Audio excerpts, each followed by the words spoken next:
for a while now. We are all big fans of his work, and we are all very, very excited to listen to what he has to say. Of course, we are going to talk about what's going on in Ukraine, what's going on in Russia, what's going on with NATO, the United States, the EU, the collective West, all of it. We're going to have a great conversation. So first, let me welcome everybody who is watching us on Rumble, who's watching us on Odyssey, who is watching us on YouTube, and of course, our great locals community, the duran.locals.com. And thank you to our moderators who are in the chat. Let me just give a quick shout out to our moderators. I saw Zariel was in the house. Who else is with us, Zariel? Who else is moderating or helping you out in the chat? Let me see here. Zariel, are you all alone? I think Zariel is the only one moderating. There'll be more moderators joining us. Yeah. So the first thing I want to say before we get started, I am going to pass it off to Alexander in about a minute, so Alexander can get the conversation moving. I just want to say that we have links to Gonzalo Lira's official Twitter account. It is in the description box down below. And we have a link to Gonzalo Lira's official, brand new, and second YouTube account. So please subscribe to Gonzalo Lira on Twitter. Please subscribe to Gonzalo Lira on his new YouTube account. Gonzalo has already put up a good 4 or 5 excellent videos. And please keep in mind that the official channels to follow Gonzalo are going to be announced on his Twitter. There are a lot of channels which are fakes. Do not follow those. Follow his Twitter, subscribe to his YouTube. And we have the links to Andrei's fantastic blog. I read it every single day. It is a must read. Those links are in the description box down below. And please, everybody, subscribe to Andrei's incredible YouTube channel. It is also a must see and a must watch. I'm a big fan of his YouTube shows. Alexander is a big fan of Andrei's YouTube shows. We're very, very happy to have you with us, Andrei. Pleasure to be here with you guys. Thank you very much, Andrei. I am going to now be quiet. I am going to listen with excitement along with everybody else. I'm going to be in the chat as well, talking to everybody in the various chats. Alexander, the floor is yours. Indeed. And can I just also say it's a huge privilege to have Andrei on this program. I'm also a huge fan. I always follow his blogs. I always listen to his videos. And I also read his analysis. And you can find his analysis in books that he's written, books about the real military revolution. His understanding of war is profound. His understanding of politics and of political decision-making is profound. And of course, one of the things about Andrei is that he has obviously the background of being in the Soviet military, understanding Russian military affairs, but he's also got that perception of being able to see what the West does, what decision-making is like in the United States. I'm also going to just add one other thing, which is, of course, that Andrei understands to a degree that I see very few other commentators understand, the interconnection between technology and war and the change brought about to war by technology. And if Andrei will forgive me, I'm just going to mention one little event that I remember from my early childhood. Not one that I'm not somebody who has much background in military affairs, but I remember that I think it was in 1968, there was an Israeli frigate that was destroyed in a Israeli harbor by an Egyptian missile boat. I think it was the first time that anti-ship missiles were used successfully in war. It was a Soviet era, Soviet missile boat that was used. And in fact, if we're talking about anti-ship missiles, if we're talking about missile technologies, if we're talking about hypersonics, all of those things, it's absolutely clear to me that the Russians have been the great trendsetters in this type of war. We've seen how important it's been in the war that's been fought in Ukraine now. And of course, this is exactly the background that Andrei most understands better than anybody else. And he explains it brilliantly in his various discussions, analyses, and in his books. So I would highly recommend his books to people who want to understand how war is fought and how war is operated today. So, Andrei, I'm going to ask straight away a few questions. I'm going to go straight away into the kind of questions that I would be very, very interested in your views about. Now, I'm going to discuss briefly, I think, my perception, not so much of the Russian military things and of the Russian political things, but of the extraordinary chaotic decision making that we are seeing in the West. The West doesn't seem to me to have much understanding of anything that's going on. They're improvising, they're making decisions from one day to the next. They have no real plan, no real structure, no real conception of how this particular war is being fought. Is that your view as well? Because, as I said, it seems to me a very chaotic series of responses to a situation that is completely outside their own understanding.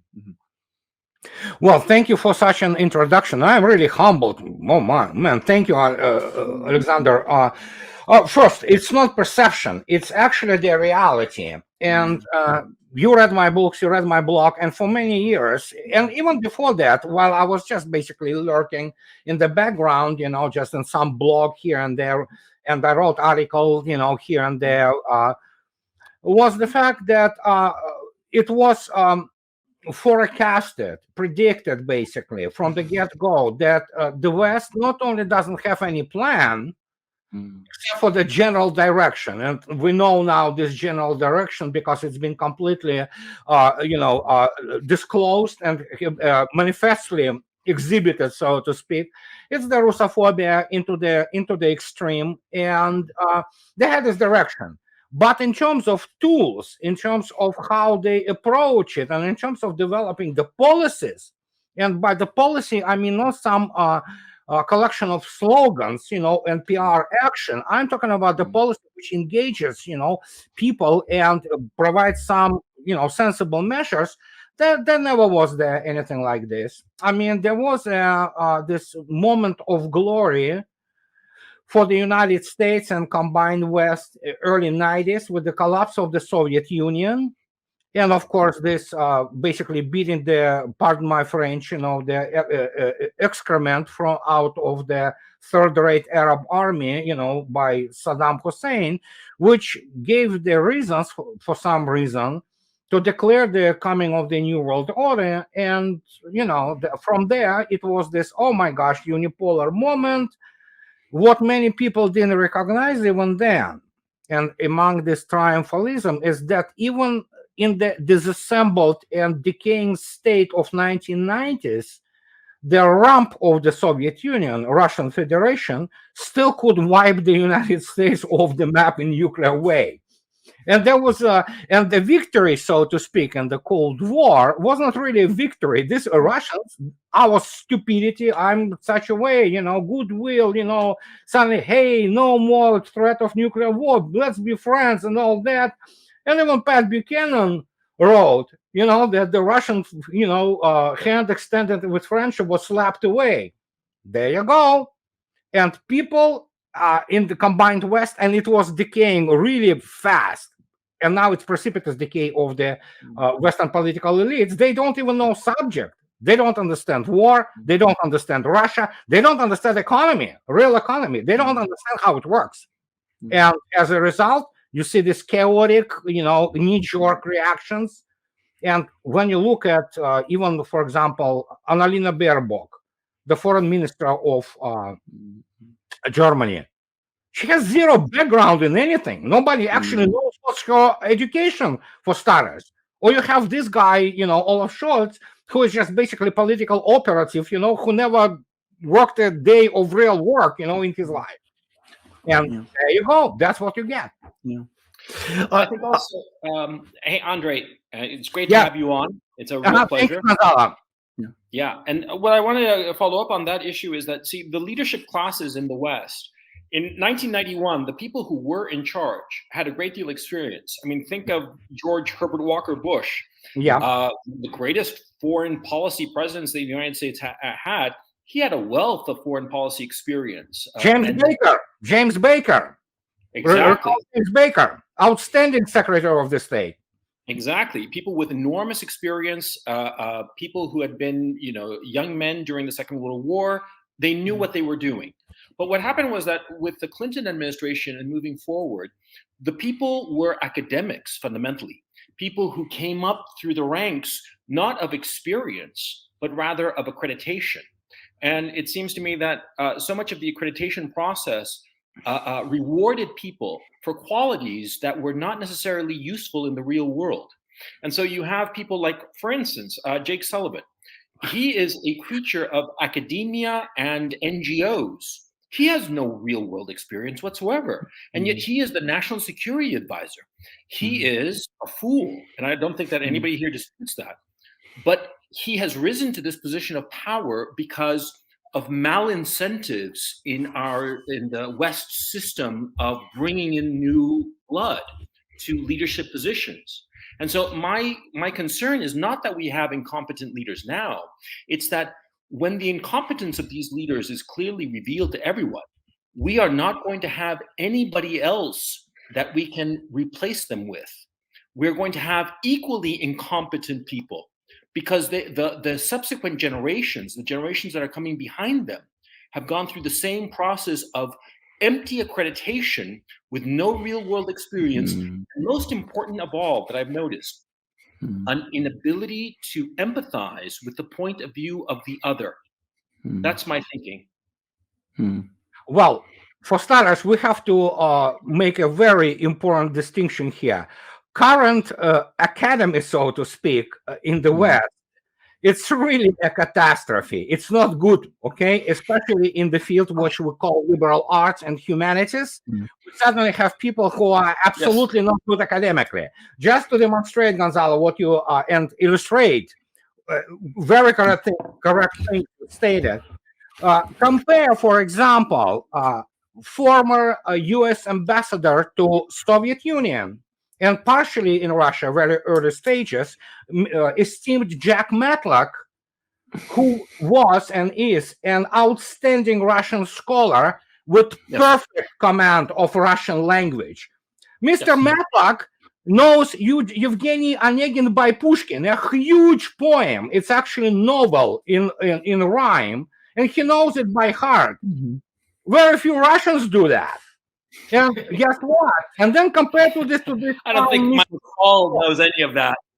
Yeah, Mr. McFall, he barely can speak Russian. He is literally a clown who wrote. I remember his thesis, graduate thesis, was something about the operations of the KGB, or in Central America. What good does it do to you, into providing the actual requirements and actual qualifications to deal with the diplomatic issues between actually two nuclear superpowers? Yet this guy ended up in Moscow being the ambassador, and he was embarrassing the United States left and right. He continues to embarrass it today.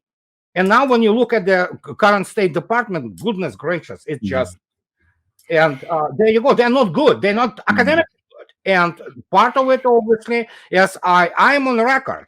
Russia study field in the West, in the combined West, for the last 20, more than 20, really, it already was in the Cold War. This whole Russia field was always a wasteland. It was the narrative creation, nothing to do with the actual research. And hence, that is why people still consider Solzhenitsyn, for example, great writer. They didn't read him in Russian. He's unreadable pretty much, But they don't understand. They think, for example, that Gulag Archipelago is the documentary. It's not. It's a fictional literature, and that's how it is actually published. It's written there in the book. In the title, it is written the experience into literary investigation. That means I basically created fiction. The reality of this was never revealed. And again, I always refer to this wonderful book by Whitman Basso. He was the United Press International Moscow correspondent for many years, since 50s through 1980s, through Perestroika and collapse of the Soviet Union. It's a wonderful book, Moscow Correspondent. it already gives some insight in how everything positive, everything interesting about Russia has been blocked. And there is he describes the moment when he was sitting in the Metropole Hotel in Moscow, and he encountered American couple from Texas who were complaining to him that, why don't you write that Russians actually dress nicely and that Moscow is such a nice city, and that, he said, why should we report that Russians can wear shoes and wear, fur clothes? Because if I write this, they will not allow it. I'm going to quickly say, when I first went to Moscow, I was extraordinarily surprised at the city. It was not at all like I'd been led to believe by the media. But anyway, can I just move on to a few more things? I mean, I'm not a military person at all. I've never been involved in military affairs. I have some understanding of logistics because I did have a background once upon a time in logistics. And when I said at the start of the program that this is a chaotic and completely misunderstood approach that the West has, I've been looking at the types of weapons that are being sent by the West. And we have bits and bobs of weapons from one country. So Poland is sending T-72s. France is sending some kind of, tank, self-propelled missiles. Others are sending, whatever they consider, that they want to cast off and get rid of. It's going to be an incredible hodgepodge of weapons that are being sent to Ukraine. I can't see any kind of military logic, and indeed any kind of logistical logic behind all of this. And yet we hear in the West now that there is a plan. Liz Truss has talked about it. Annalena Baerbock has talked about it, to rearm Ukraine with all of this and to go on the offensive and to win all the territories that Ukraine has lost, to win them back, including Crimea, by the way, and Donbass, who knows what else. Am I being accurate in saying that this is absolutely not the way to achieve such a fantastic and unrealistic project, that putting this cobbling together this bizarre mess of systems, none of which seem to be compatible with each other, is not the way to do that in any conceivable way? It's just throwing weapon systems at a problem without devising any kind of realistic plan or idea or sustainable plan of how to keep these things in operation. Well, what can I say? And again, it's a well-known fact, and I am on the record again for many years. Western elites, political elites, decision makers, including some military, not all, some military people, they have no clue about modern warfare whatsoever. They are stuck in this first Gulf War, Desert Storm paradigm, because they think that they can take third-rate monkey Soviet models Arab army and you can fight it. And now, of course, it is aggravated and exacerbated by the fact that of this total military humiliation in Afghanistan, and it's not even the level of what we saw, dramatic famous photos from Saigon in 1975, but which wasn't really military defeat at that point. The United States Army was out of Vietnam by that time for more than 2 years. It was the southern Vietnam which have been overrun by North, and obviously there's dramatic photos. They signify this defeat, but it wasn't like that. In Afghanistan, you literally have U.S. Army running, leaving their billions in the equipment and just disappearing in the, in the night within 48 hours. This is a humiliation.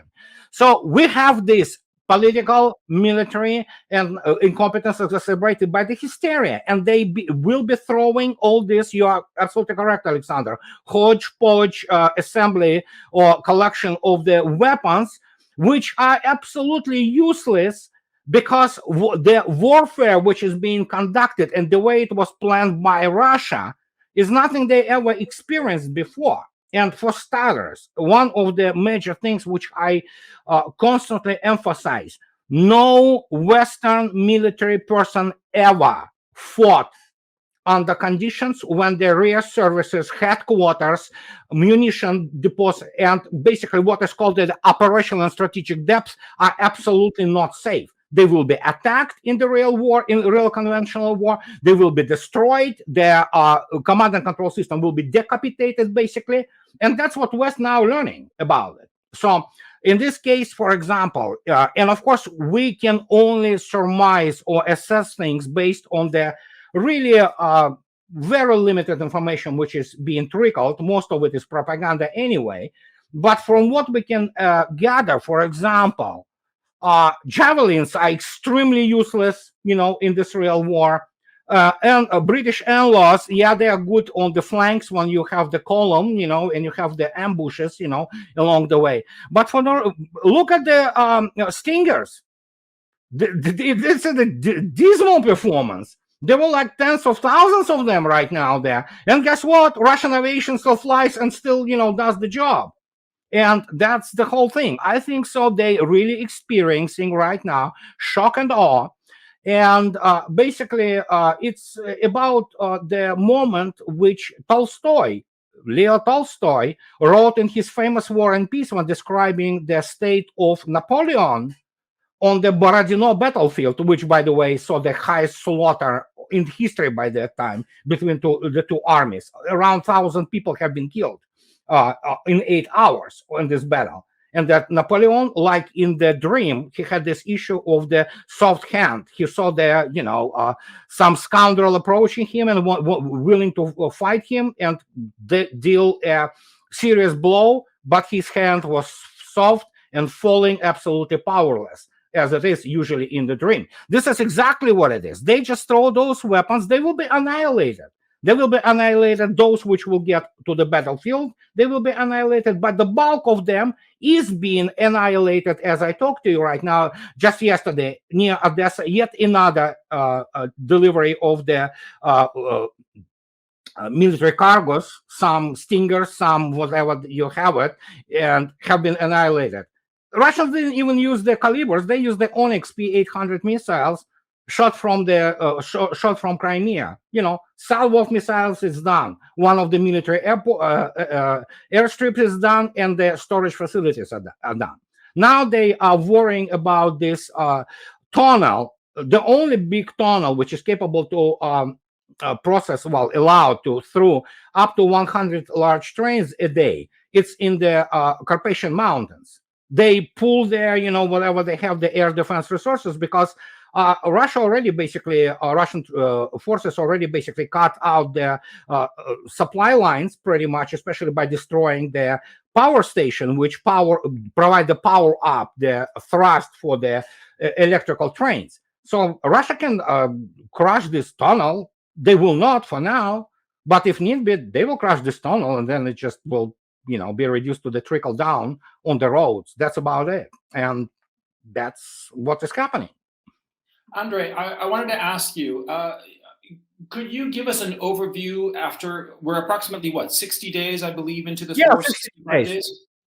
Yeah, I wanted to ask you, where is the state of play at this moment? Can you give us like a basically where we are at, and for the audience, especially for a lot of people who are tuning in and who might not be on the same page, who is winning, and how do you know that this side or the other is winning? By what metric? Because of course in the West, all the propaganda is the Ukrainians are winning. They're going to be at the doors of Moscow any day now. Oh yeah, absolutely. Yeah, Moscow is bullshit. And so I want you to give us who is winning and why you know that this side or the other is winning. Well, we have to understand that for the layman, the perception of war is basically formed by in the West, it's formed by the Hollywood. They see all those, movies about the war, and they think, oh, okay, that's how you win. Well, in reality, there is a reason why, for example, United States doesn't award the degrees in the, for example, military science. I think so. British, they do award this degree in military science, but in military science, for example, I have 2 degrees. I have a graduate degree in the naval engineering, and I have the bachelor's degree, equivalent of the bachelor's degree in the military science. Well, a real war, especially modern war, is not fought like they think. Oh yeah, let's pull some, missile or some, system and shoot at the enemy. Doesn't work like this. So for those people who would say that, when was the war, kind of decided? I can tell you immediately, in the first 2 weeks. Because in the first 2 weeks, basically the all VSU, armed forces of Ukraine, have been denied mobility. Simple as that. And once you have been denied mobility, then you begin to basically demolish what is called C4ISR. Excuse me. Please explain to the audience, what do you mean by denying mobility? Basically, they, and I think so that was the plan, Pentagon, CIA, and UK Defense Ministry, they definitely helped develop this thing. And there are still some competent people obviously left there, although I think their number is decreasing, honestly, from what I observe.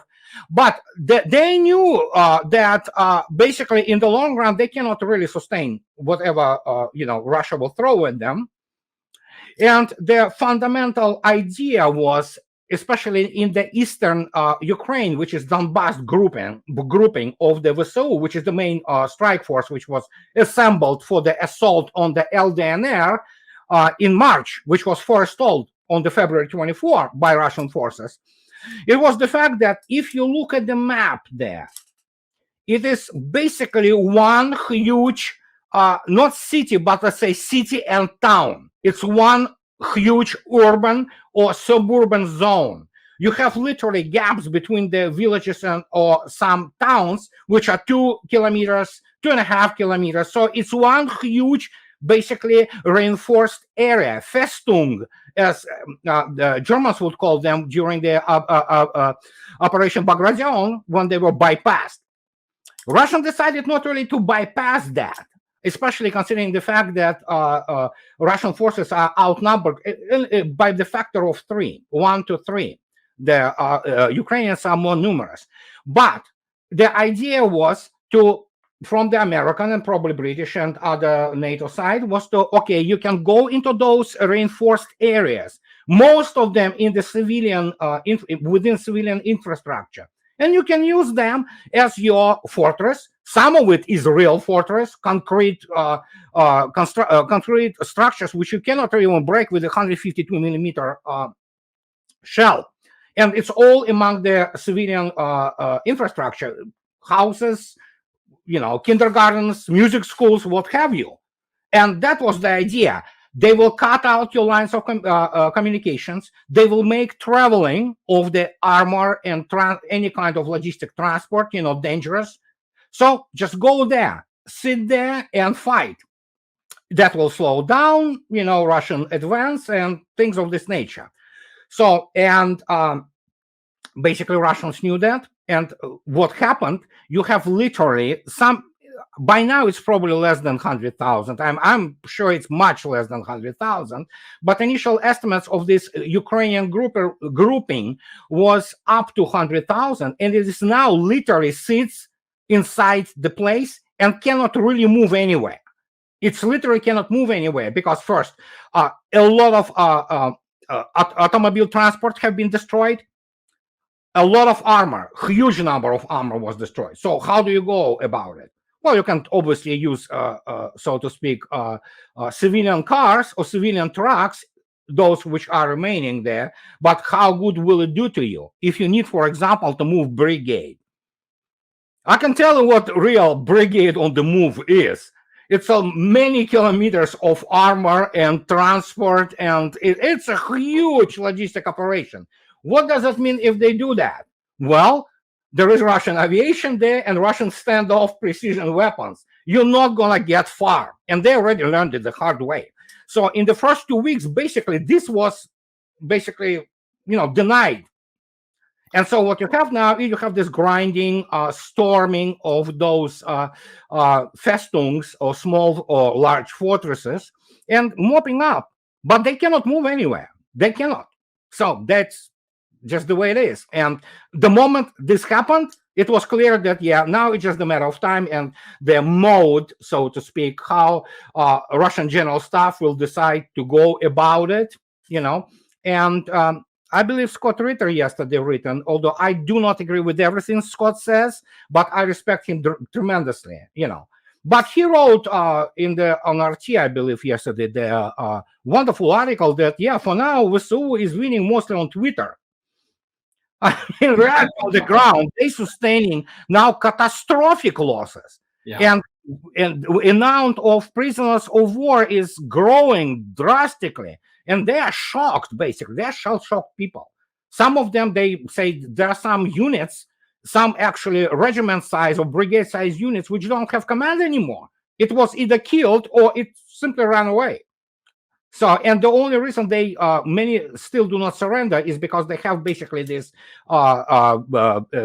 punitive detachments by the Nazis who do not allow to surrender. They will shoot you in the back. You have about one Nazi, and usually fanatical Nazis, per 10 VSU servicemen. So it's, there you go.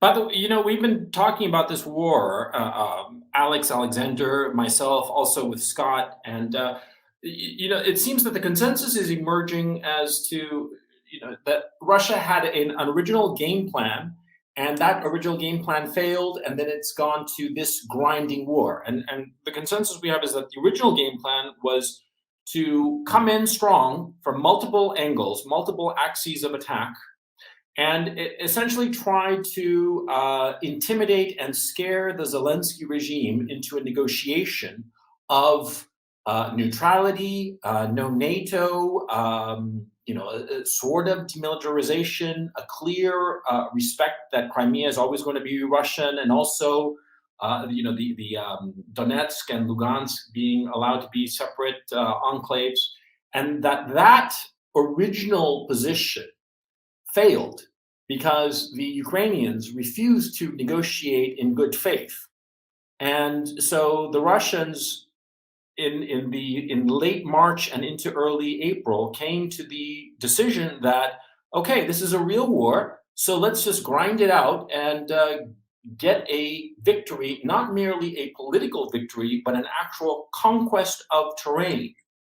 And to me, at least, the signal seemed to be in I do believe it was early April, that once they had captured Kherson, they stated that they would transition to the ruble.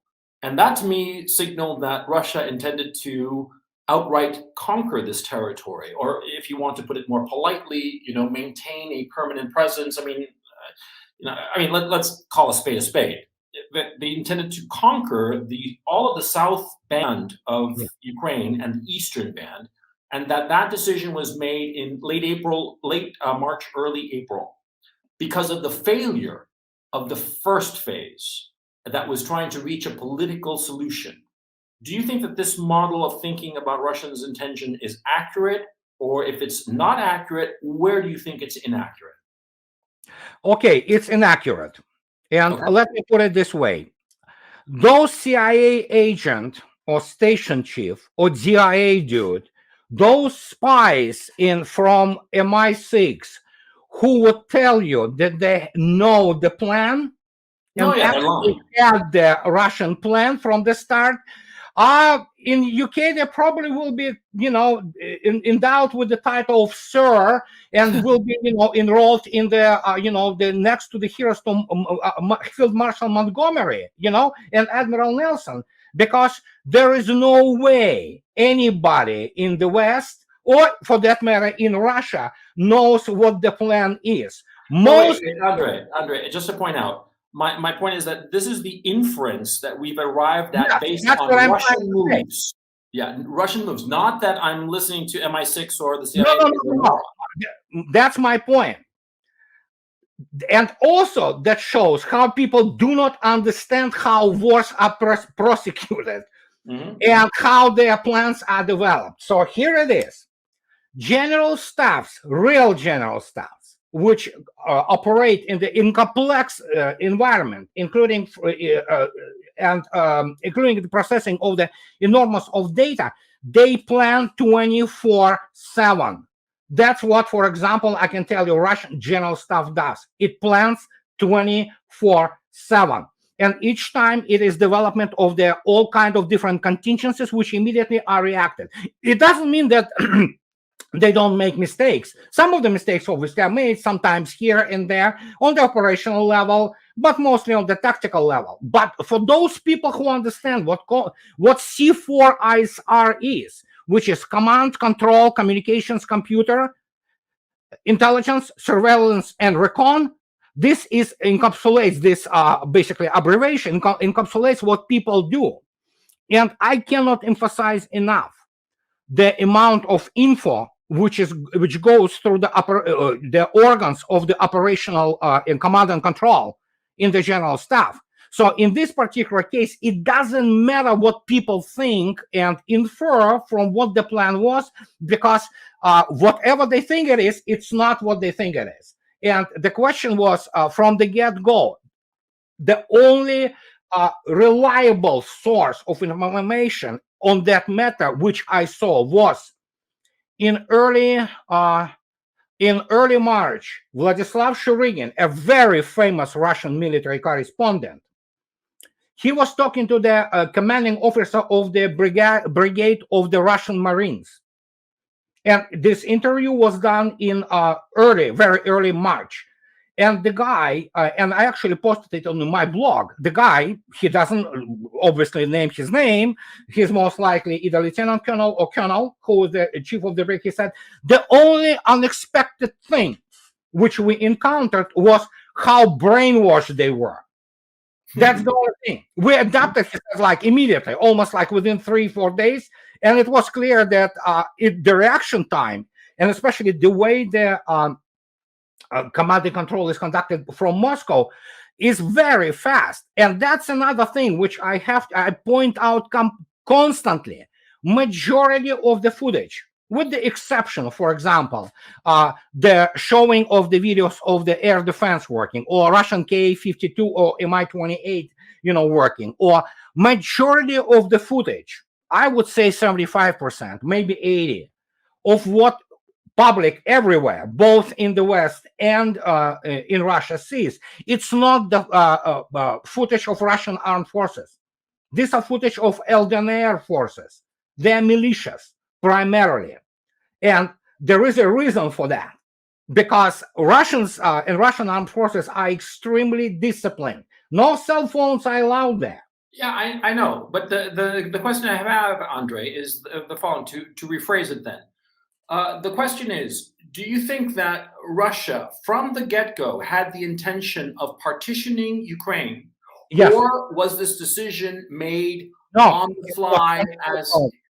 You think it was from the get-go they wanted? It was from the get-go. And again, you have to understand that once in the first days of operation, it was clear that it's not going to be just Donbass in its former administrative borders.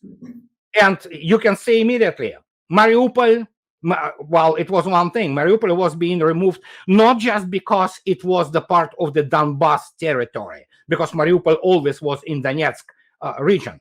It was to remove the flank threat for the advancing forces, which will be enveloping or grinding the main VSU grouping, which was to the north of it. It's like 1945, Zhukov, in January, instead of going to Berlin, he suddenly turns to the right, to the north, goes to Pomerania, and basically spends 2 months annihilating Pomeranian grouping, army group there. Because in order for him to alleviate the danger to his flank. So that's exactly what was. I see that. Then we have Kherson. We have Kherson, and we have Nikolaev, and we have Russian forces standing in Nikolaev area for almost 2 months now. Mm-hmm. No, right. That's the question I have, whether it was Russia's intention from the very beginning to outright capture East and South Ukraine and break Ukraine in two. Russian forces were near Nikolai from the get-go already. Yeah, I know, but was so that tells you the plan. That tells you the plan. Obviously, there will be land breach. It's undeniable. It's been discussed before. It's totally the only sensible solution to the Ukraine problem. Okay, so you do not think that there was an initial phase where the Russians no. could have a political solution? No. And so would you say then that the negotiations were really a diversion almost, even as it wasn't diversion. It wasn't diversion, but it was basically how to say it. It was a necessary evil, if you wish to. Look at the person who was in charge of those negotiations.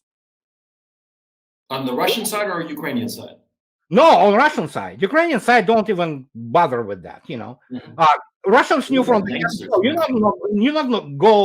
You're not gonna get any kind of the sensible political solution from them. You're not.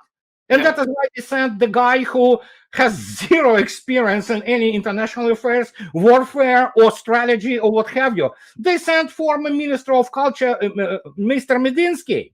The guy has whatever he has, I mean, cinematography background or whatever, So yeah, that was pretty much big hint from the get-go.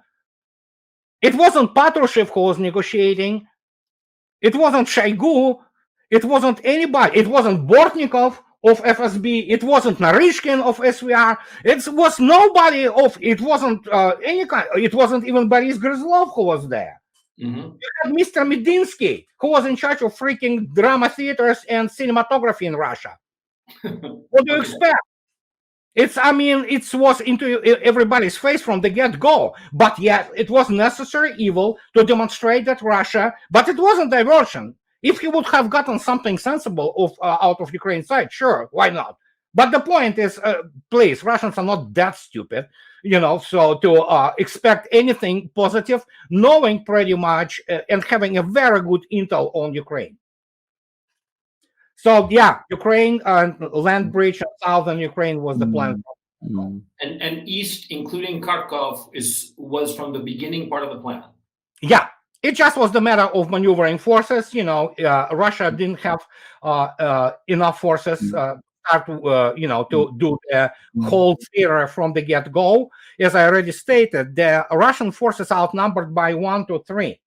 Yeah. But that's another thing which people do not understand. Warfare is not about, we have to have 5 times more troops. This is not how it's calculated. It's calculated on the basis of the combat effectiveness. And that's when you go into the actual mathematical models and combat models, and those are studied in the serious military academies. But many people don't understand that. And that is why Russia maneuvers forces. It's normal. And of course, a lot of fighting is done by the LDNR militias. Sorry. Alexander? Yeah, I just wanted to say, because one of the things that I remember, this was years and years and years ago, Andrei, but reading your books, it brought it all back, was that I once read a book about Russian artillery, Soviet artillery, and it gave examples of these mathematical models that Russian Soviet officers at that, it was the Soviet Union still, used to have to learn at academies and, learn how to work things on these sort of mathematical models. And I have to say, as a person who had studied mathematics, I was hugely intimidated by the sheer degree of mathematical knowledge that this involved. It also brought home to me, this is a book, one of the very few books on military things that I've ever read, by the way, the enormous centrality of artillery in the way that the Russians wage land war. I mean, it's not about, long, vast, tank armies hurtling across the battlefield. I don't know whether that ever actually in reality ever happens, but that the way of war is very, very much based on massive fire, worked out very, very in a very detailed way. Now, that seems to me to describe very accurately what's going on at the moment in Donbass. Is that your impression too? That it's very mathematically conceived, very methodical type of war involving enormous amounts of rocket artillery fire and all of this, being carried out, grinding, as you said, the enemy down. Yes, it is. And again, if you look at Vladimir Putin's statements, a plan, so to speak, that's the plan. That was the plan. First, demilitarization. Second, denazification. What demilitarization means? In this particular case, it means a complete destruction of the Ukrainian Nazi war machine. It has two parts. You destroy military industry, which produces weapons, and then you completely degrade or attrite or just basically annihilate armed forces as such. And that's already pretty much happened. It's just basically wrapping up in terms of grinding them down to the point of, well, they will have no choice as to surrender. And that's what is happening. After that, you know what, if need be, we'll see how fast the dashes will be done. And again, from the get-go, from the early days of the operation, you already had the actually armed forces, not of LDNR, but Russia, advancing through the Kherson area, which is southern Ukraine, to Nikolaev area. And obviously the fate of Odessa is now pretty much clear. It's not only going to be the land bridge to the Transnistria, which VSU tries now to assault, or at least, you know, show that they intend to do so, but it's also is going to be Odessa. And the issue with Odessa, it's a marvel, architectural marvel. It's a beautiful city, which was rebuilt after the World War II again. So Russians will try to do their utmost not to harm this city, you know, in any way. So it's going to be classic investment, same as Azovstal, you know, basically surrounding and waiting them out, opening humanitarian corridors, getting civilians out.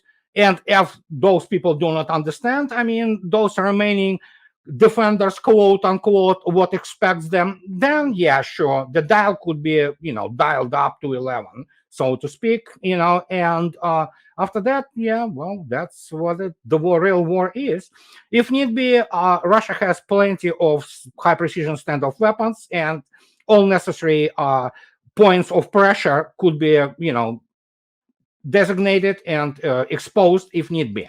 So it's Ukraine is done. And for all intents and purposes, it's done as the state. And whatever will be left of it, that's another story. That's the story, obviously, of Kiev itself, Kiev proper, and of course, of the Western Ukraine. Other than that, I mean, Kherson already stated that, yeah, we are in Ruble zone. We're never going back to Ukraine. And obviously, people already in Kherson already stating, well, obviously, everybody wants to go to Russia. You know, this dying, poor, you know, drab Russia. Yeah, yet they want to go there. Same going to happen with Nikolaev, this oblast, and of course, Odessa. It's just the way it is.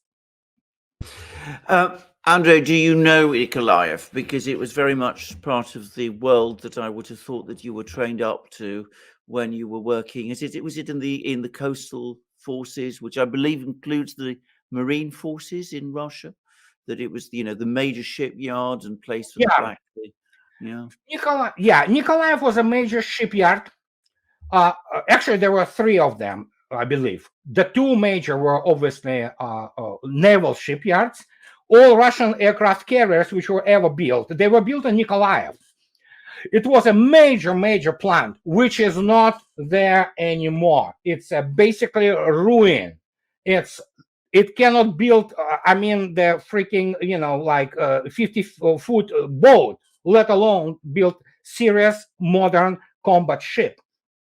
So in this particular case, when people say, oh, Russia wants Nikolaev, you know, for its shipyard facilities, I think, guys, that except for the really great base, you know, havens, you know, harbors, which are really comfortable, you know, for shipbuilding, there is not much left there except for the skeleton buildings, which are abandoned, rusting, decrepit. And so, yeah, it's not like you get anything, any of value if you go there. So plus Russia is restored, and it's being grown as I speak to you. Zaliv in Kerch, which is building now two 40,000 tons displacement Russian LHD helicopter carriers, which I suspect could be actually STOVL, short takeoff vertical landing aircraft carriers too, once they are afloat in 2026 or 27. The first one will be afloat. So in this case, Nikolaev is like, who knows?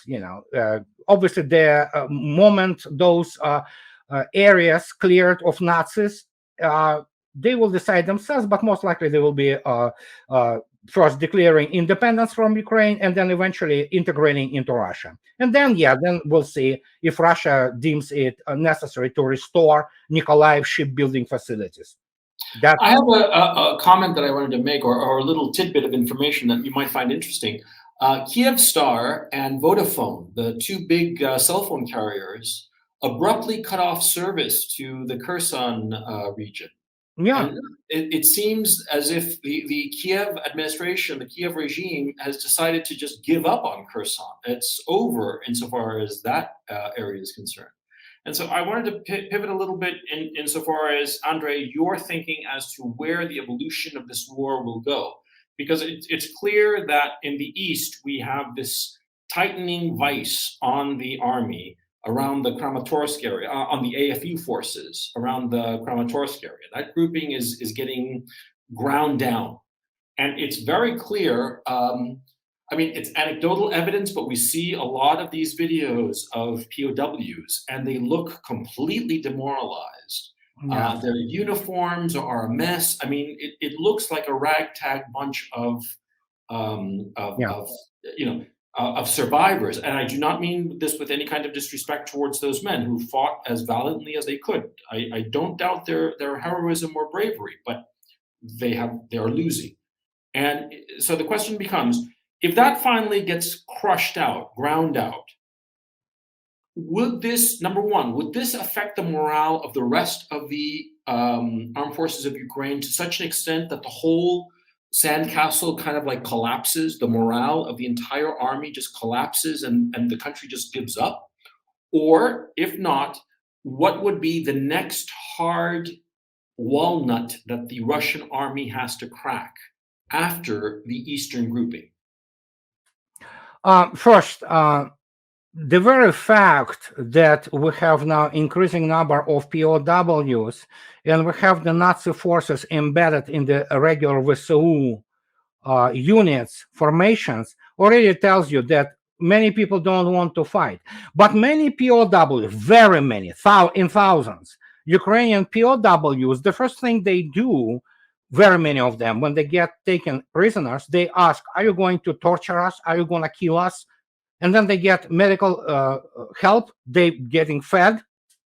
They are given place to sleep. And of course, they use a regular, they are stunned by the fact. That's how brainwashed they are. They're stunned by the fact that they are not being killed, tortured, or, sold into slavery, what have you.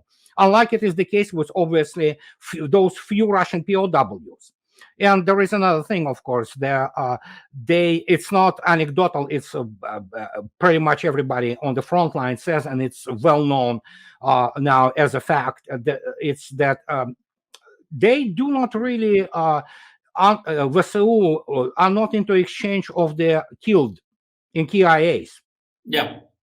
Because they don't have many KIAs from Russian side, but their number of KIAs is from the Ukrainian side is rather dramatic, in many thousands.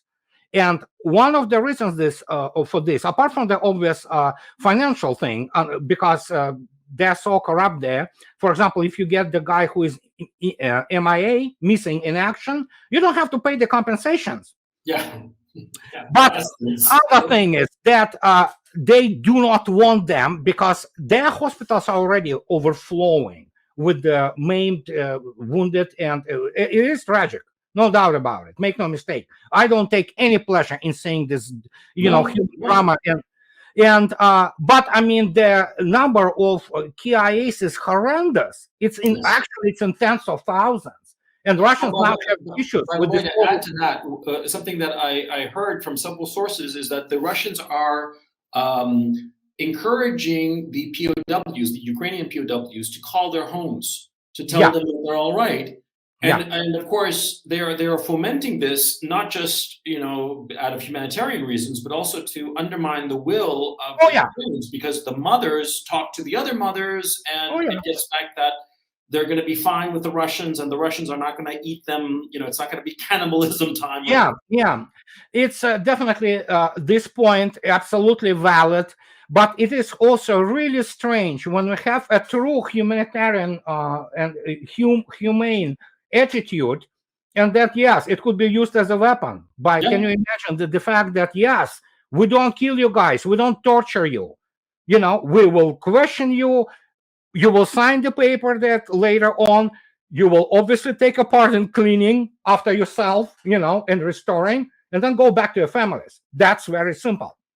And very effective. I mean, in terms of undermining the will of the army. And so to go back to my original question, once the Eastern group has been, dealt with, let us, frankly, I pray that they are all captured alive and not killed, because to kill these men for no reason serves no purpose. But anyway, once the Eastern grouping has been dealt with, one way or the other, do you think that a two-choice tree here, that the Ukrainian armed forces will simply collapse due to low morale and the feeling that that the loss is inevitable, if that's one possibility, or the other possibility that the AFU continues fighting with the spirit and to the degree of motivation that they have shown so far?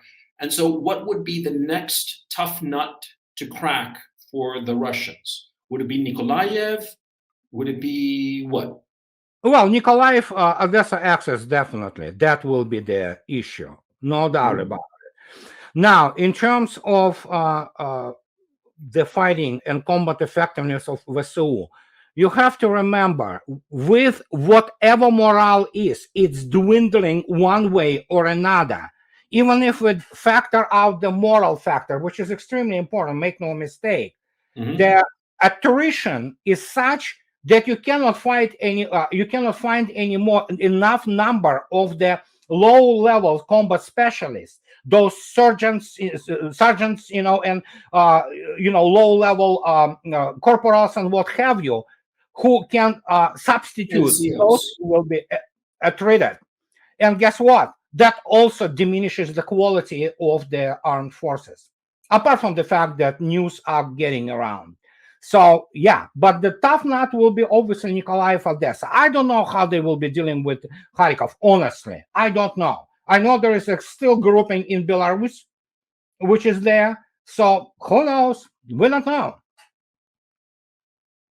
We've had a question, and it actually touches on something that I found interesting myself, which is about the Russian use of these long-range, high-precision missile systems. In fact, many of them. And in fact, again, going back to one of your books, I remember you discussing how the Soviets were working on high-precision, long-range missiles way back from the 1960s. Memory is not particularly good, but Juliet-class submarines and all that sort of thing. So this has been something that has been in the works for a very, very, very long time.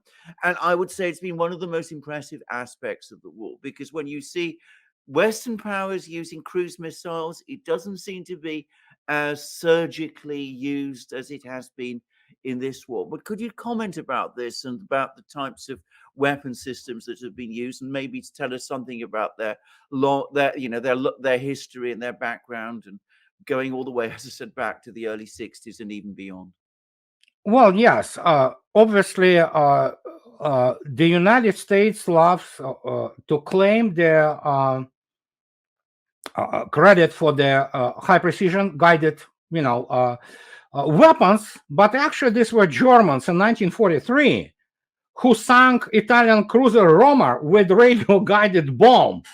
This was the first time use of the precision-guided munition, So, and of course, in 1950s, you have those Soviet people, those backward, peasant Russians, who developed basically their first actual really viable weapon, which was the P-15 Termite, anti-shipping missile. It was a radar-guided. But as you correctly stated, when the A-lot the Israeli ship, which was the former American World War II destroyer, updated at that time, was sunk by the salvo of 2 P-15 termites from the small missile boat of Mesquite class, Project 183. The world took a note, believe me. People were shocked, that you can do that. I mean, yeah, that's what precision weaponry is. So, and the United States obviously was also developing its guided cruise missiles.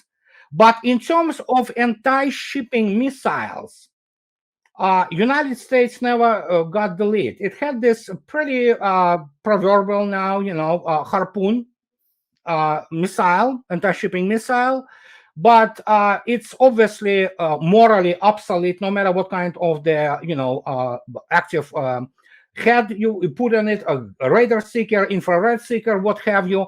But the point is, everything went from the subsonic flight first into high supersonic, and now we're looking at the hypersonic weapons which are being used. And when Russia used twice to a devastating effect this hypersonic Kinzhal, and you can see its use, it's shocking. And that pretty much it's over, guys. I mean, it's the 2,000 kilometer range, high precision hypersonic weapon. And then now with the coming of the Mach 9 Zircon, which is 1,500 kilometer range, high precision hypersonic weapon. And Russia has already the recon and targeting system already in the orbit. So what are you going to do? How are you going to defend against it? There's no defense. Not by the means of what air defense of NATO has today. And I don't think so it's going to have defense for a long time. And once you have this, it's just exactly what you're going to do. You can basically, with having the spectrum of the high precision, long range, very long range missiles, be that of the Caliber family, land attack or anti-shipping, or Onyx or Kinzhal or Zircon or X-101, how are you going to stop the salvo? If you need to break through air defense, you use salvo. You calculate it. Salvo equation, salvo model by late Captain Wayne Hughes, a brilliant operational mind of the U.S. Navy. They have been developed in 60s and 80s, 70s. It's all well known. Models are there. You can see for yourself. There's no way with the present air defense systems of NATO, all those STARS and Patriot PAC-3s, you can stop it. There's no way. You can shoot down like 1, 2 maybe, of the Caliber family, but that's about it. And that is why NATO is essentially defenseless, and they know it. Actually, there are a number of the papers submitted to the Congress also about the basically United States proper being absolutely naked. It cannot defend against any kind of that cruise missile. So the question that comes to me is, we're talking now about a second and third front. The Transnistria and the Western Ukraine, Eastern Polish front. Okay. Do you think realistically, let's set aside Transnistria, because Transnistria strikes me, and you tell me if I'm wrong here, that it's sort of like a desperation move on the part of the armed forces of Ukraine, and that as a realistic matter, it's probably not going to happen. But the Polish incursion into Western Ukraine seems more likely. And so I've been thinking along 2 lines. Number one, that Russia could decide to mark its territory, put out a devastating attack to incoming Polish forces, and basically say, don't come in here, you're not welcome. One possibility. Or another possibility is that Russia deliberately decides to sort of like step aside and let the Poles go into Lviv and take Lviv, the city and the oblast, and sort of like create a counterbalance to what they're doing in the east, if you will, and by this method break Ukraine into competing political interests.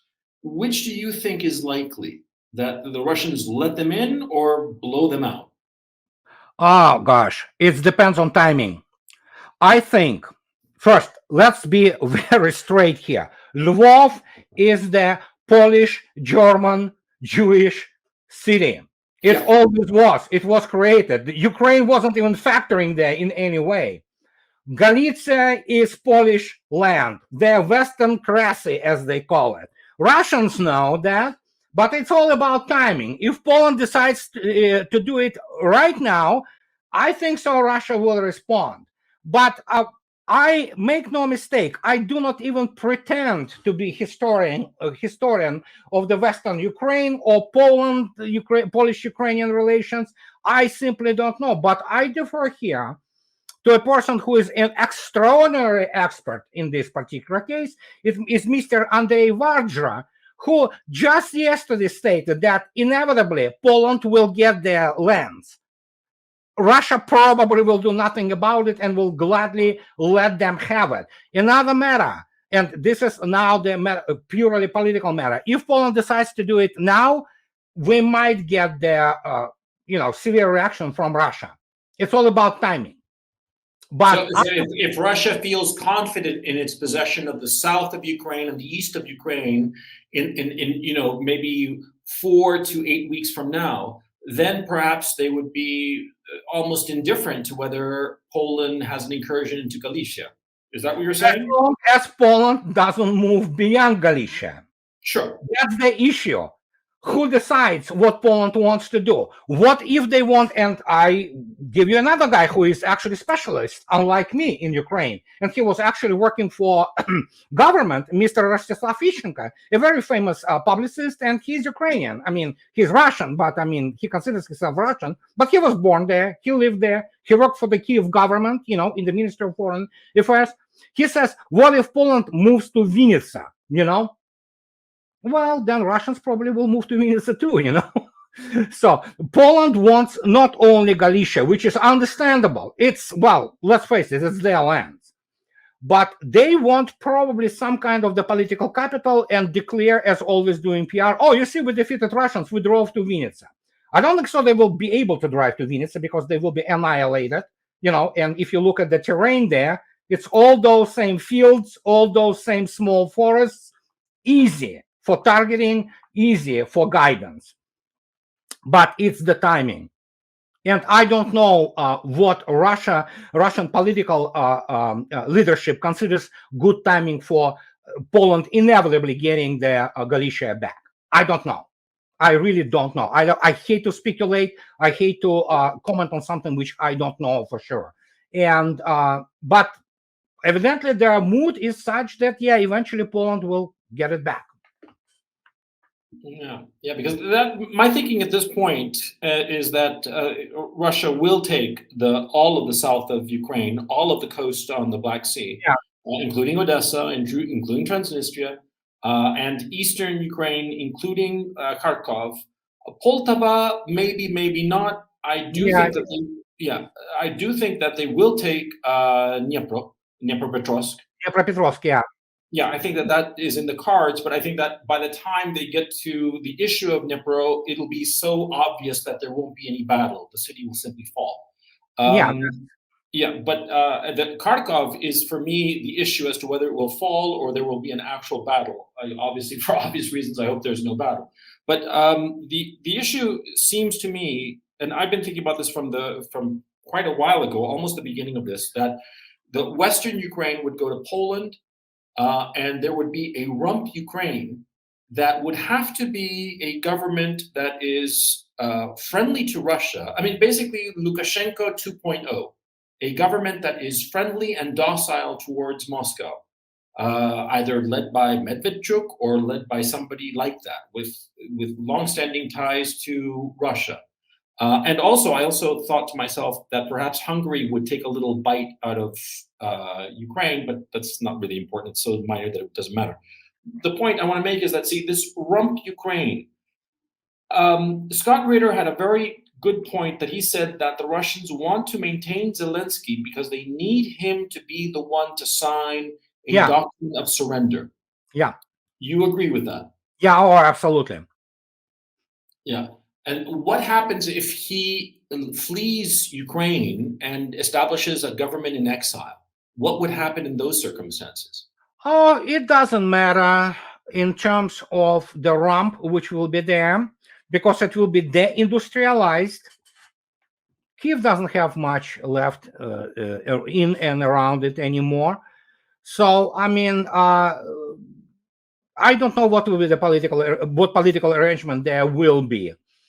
I'm not sure about Medvedchuk, honestly, but the only thing that he is somehow, related to Putin, and his daughter's wedding and what have you, it's not really that important of a fact at this stage. No. I'm just saying, really, who may emerge after that? Who knows?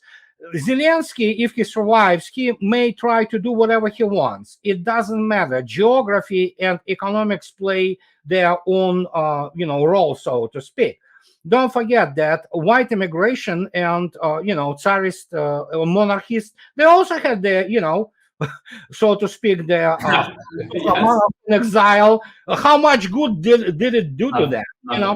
Yeah, and so it's just a matter of whatever the political arrangement will be after Zelensky either says, you know what, guys, I have been under constant, threat for my life from those SAS people and Nazi, which could be the case, actually. That's the word we're most hearing. likely the case, that I had to do this. So once they are removed and he survives, hey, dude, if you want to run this ramp of a country, be our guest, but it will never be, it will never have real armed forces. It will have probably some, paramilitary police force, that's it. Who cares what they do there, And so, will Russia occupy it for a few years before giving it up, or what do you think? Or just... oh gosh, if Kiev folds, so to speak, there might be some entrance of Russian troops, but I don't know. Honestly, it's a speculation at this stage. No, I'm just kind of curious. I'm always curious about the future, obviously. Well, I am not into this kind of crystal ball Cassandra kind of mode, because it's very difficult to say. The political dynamics changes all the time. And again, as I said, Zelensky could have been annihilated a long time ago. Russia doesn't do it because, and Scott Ritter absolutely correct here. I 100% concur that Russia needs somebody to sign the basically new articles of reincorporation of Ukraine, and and this rump of a country, who cares what they do, as long as they don't you have the control over forces which can control some kind of the insurgency element, or can control the possible terrorist underground, which will have the Belarus and Russia as its target. Well, it's going to take some years to, calm things down, definitely. But I don't know at this point what will and who will be running this ramp of the Ukraine, which will be called Ukraine proper. You know what? Putin is a very legalist man. He is extremely legalist, despite the fact that he will not only a good lawyer in his own right, he obviously is the also national security professional. But when he says Russia will never occupy Ukraine, guess what? He probably means the Ukraine which will be left and not occupy it. So I think so. That's what he meant, and which is not his word. He usually doesn't lie. He means what he says, and he says what he means. So there you go. Sometimes slyly. Yeah. So take it however you want it. But I mean, I don't think so. Russia's going to occupy the Ukraine which will be left. That's my idea. I'm going to make just a few observations. I gather there's been some discussion in Kiev about the fact that that the war will go on even once Ukraine has lost Donbass, with an admission that Ukraine is going to lose Donbass very soon. I'm going to say straight away, I'm not a military person, but I would have thought that if Ukraine loses Donbass, there'll be an awful lot of people in Ukraine who will say, what was the point of that? Why did all those people die? Why did we send the troops to fight in Donbass? Why were those hundreds and thousands of people sacrificed if we were going to give it up anyway? So I would have thought that there would be a very, very sharp collapse of morale if Ukraine loses Donbass. And I would have thought that if the plan is to try to reconstitute a Ukrainian army after Donbass is lost with this hodgepodge of weapons from the West, I don't think it'll be very much of an army at that point. That's my own personal view. I may be completely wrong about this. The second is, if Zelensky flees the country, then I think you will get a political collapse in Ukraine, what's left of Ukraine, yes. And that will create all kinds of other problems. And I'm certainly not going to try and predict what the outcome of that is going to be. But I would have thought that getting any kind of Ukrainian government together in any form is going to be a struggle for whoever has to pick up the pieces.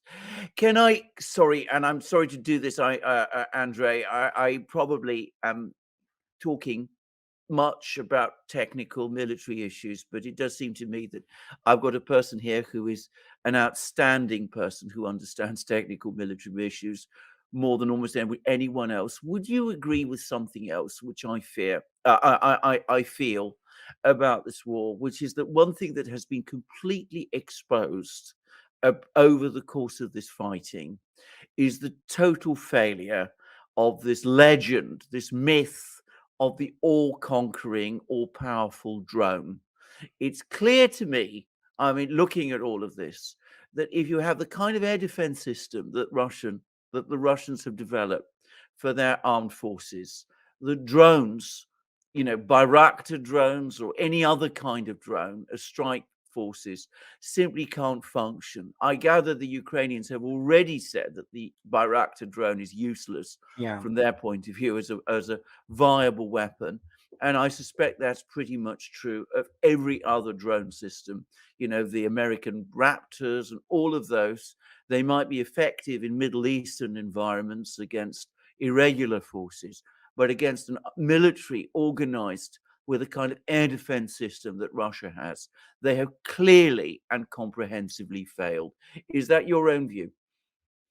First, about your first 2 points, actually, about the morale and political process, I agree completely. I agree completely with you on that matter. It's brilliant observation. Per technological issue, yes, again, it was one of the American generals, I don't remember his name, who said the worst thing which could have happened to us was the victory over the Saddam's army. It instilled the false sense of, knowledge of the war, while in reality it was the Turkish shoot. In real war, in the real environment, which is comprehensive air defense environment, electronic warfare environment, yes, when you have Ukrainians themselves saying that Bayraktars are absolutely useless, and this is a quote.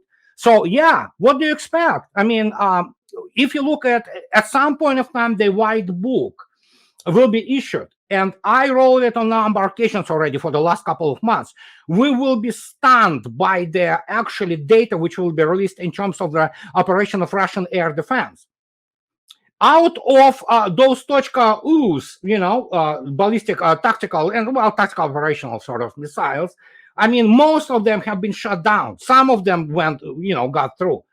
Basically, the Ukrainian aviation was wiped out, most of it, not all of it, but most of it in the first 2-3 weeks.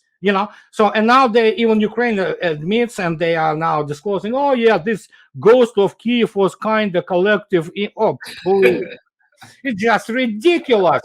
And if you go back to the 2011 Time magazine, Mr. Douglas McGregor, brilliant American operational mind, he wrote an article about the superfluous U.S. Marine Corps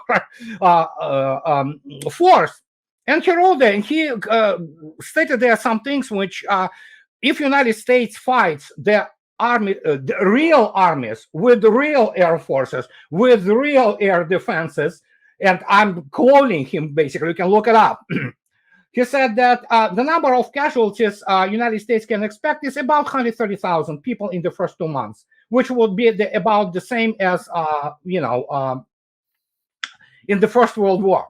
While Colonel Wilkerson, Chief of Staff of Colin Powell, as much as I do not agree with many of his political points, he stated when he was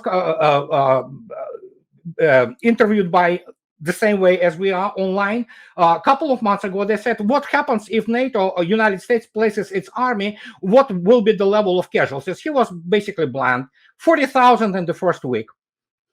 And they were like, what? Well, no, it's just the way it is. I mean, I don't think so. You know, NATO armies want to hide again behind civilians and using them as human shield. And once you get into the field, and once you have to fight actual war, not those, you know, sitting into the underground tunnels, you know, then suddenly you are exposed to what, as I already stated in the beginning, NATO never fought and never experienced in its life before. First, you're going to get the rear services and rear, stocks of munition and headquarters destroyed. And then you have to go against the First World Air Force and air defense, which NATO cannot even comprehend what it is. So good luck with that, you know. So, and that's what it is. And what can I say? For them, the VSU was their best proxy ever. We already saw how the basically Afghan forces collapsed in 48 hours, you know. So I mean, you know that Iraqi forces are, well, you know, there you go. That was the best bet against Russia. They knew, oh yeah, let's pump them with weapons. The Lend-Lease thing, which they proposed, actually it was already, as it turned out, a couple weeks before Russian assault. So that means they were preparing it, you know. And as we can see today, I mean, yeah, that weapon systems, they're not that good. Let's be frank. One of the things I heard about drones that I've been hearing a lot of talk on Telegram channels and whatnot is that, yeah, the big drones, the Turkish drones and whatnot are kind of like, they're useless to a certain extent. But those micro drones that are used for targeting of artillery have proven to be incredibly useful, apparently. Of being able to just hover and be able to pinpoint. And one of the quotes I heard was, it's turning a howitzer into a sniper, a 155 millimeter sniper rifle, which I thought was an interesting observation. That seems to be the takeaway right now of drones. The big ones are useless, but the mini drones are extremely useful on a tactical level. Well, yeah, but do not forget, it's not only drones, it's also counter-battery radar. For example, Russians use the updated Farabi and the Zoopark Zoo. You know, they're excellent. And that is why basically the whole pattern of attacks, very diminished attacks by, for example, Ukrainian artillery, is that you better get the hell out of there, you know, as fast as you can, because once you are spotted, even by radar, the response is coming really fast. And drones, yeah, smaller drones obviously are good, but then again, there are means to deal with them. And for example, Panzer, Russian S-1 Panzer, they have the munitions to deal not with just drones like Bayraktar, which is very easy, actually, you know. They are easy targets, let's face it, okay? They're simple, easy. But especially in terms of how the air defense, real air defense is organized and how it is controlled and how echeloned it is, you know, what echelons are. Even small drones, the Panzers, they have now this munition called nail, gvoist. It's a very small, light rocket, missile basically, you know, which is launched, and it's designed precisely to shoot down all those micro drones. If you ask me how effective it is, I can give you one word: Khmeimim. Khmeimim air base in Syria, which is defended by apart from S-300V4 and S-400s, it is defended by Panzer and it is defended by Tor M1. Guess what? Have you heard many stories about Russian air asset in Syria being bombed in the airport or in the airfield? No, but they are attacked there pretty much daily. Well, guess what? Nothing gets through, including those small micro drones and, you know, the kamikaze drones and things of this nature, which are being launched constantly, including from Idlib, or also today it is kind of, less acute problem than it was before. They handle it just fine, I wanted to ask you something, Andrei. I've been thinking a mental model, and I want you to tell me if it's accurate or incorrect, which is the following. Insofar as we were talking a little bit about Ukrainian troops. Now, as I understand it, over the last 8 years, Ukrainian troops have been consistently being trained by NATO personnel to be interoperable, to be basically NATO's command and control, communications tactics, basically another NATO unit. And the difference, of course, is that the Ukrainian armed forces have been rotated consistently through the Donbass over the past 8 years, so that they have actual on-the-ground combat experience, perhaps limited, but they have that experience, unlike all the other NATO armies, in the rest of the alliance. So would it be accurate to say that the Ukrainian armed forces at the beginning of this conflict, the Ukrainian armed forces were effectively the best NATO troops in the NATO alliance, and that their failure to deal with the Russian armed forces is what has prevented NATO from getting into this war, because they realized, holy cow, we're not up for this. We don't have the numbers, and our best NATO troops, the armed forces of Ukraine, have not been able to succeed in any measurable way against the armed forces of Russia. Would that be accurate assessment, an accurate model? At least very close to accuracy, but we have to remember also that NATO definitely did provide some communications and even limited kind of net-centric capability to armed forces of Ukraine. But to what degree NATO provided them with actual NATO links, I don't think so, unless they have obviously their NATO officers, which is pretty much a sure thing, operating there on the ground with, because they wouldn't allow Ukrainians to have the access to the communication technology of NATO. And we have to admit, the United States especially, it has excellent, C4, no doubt about it. But in general, you are correct, because as just previously what I stated, can United States Army take 40,000 KIAs in a month? No. Not politically. It will create a crisis. Russia can, United States cannot. It will create a political crisis of such a profound scale in the United States. It's going to be in months. It's going to be approximately the same number of KIAs as it was in the Vietnam War for 10 years, 56,000 killed. But then, of course, what happens when you lose the full carrier battle group? That will be the shock. And do not forget, United States is, again, when was the last time the United States fought serious enemy? 45? Vietnam, that's it. Nobody. Korea. Well, yeah, Korea and Vietnam. That's it, And there is this mythology.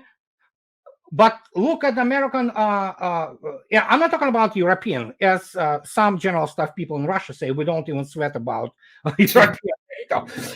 You don't worry about the Chihuahuas. Yeah, no. It's the fact that, look at the record. I'm sorry, guys. It's not impressive. Let's face it. And yeah, don't forget the other proxy. That was completely by the NATO standards. And Israel also took part. It's Georgia. 2000 years. Yeah. It disintegrated in 72 hours. Basically, the whole armed forces, which was basically the core Army Corps size armed forces. And Russians were again outnumbered and were not as good equipped as they are today.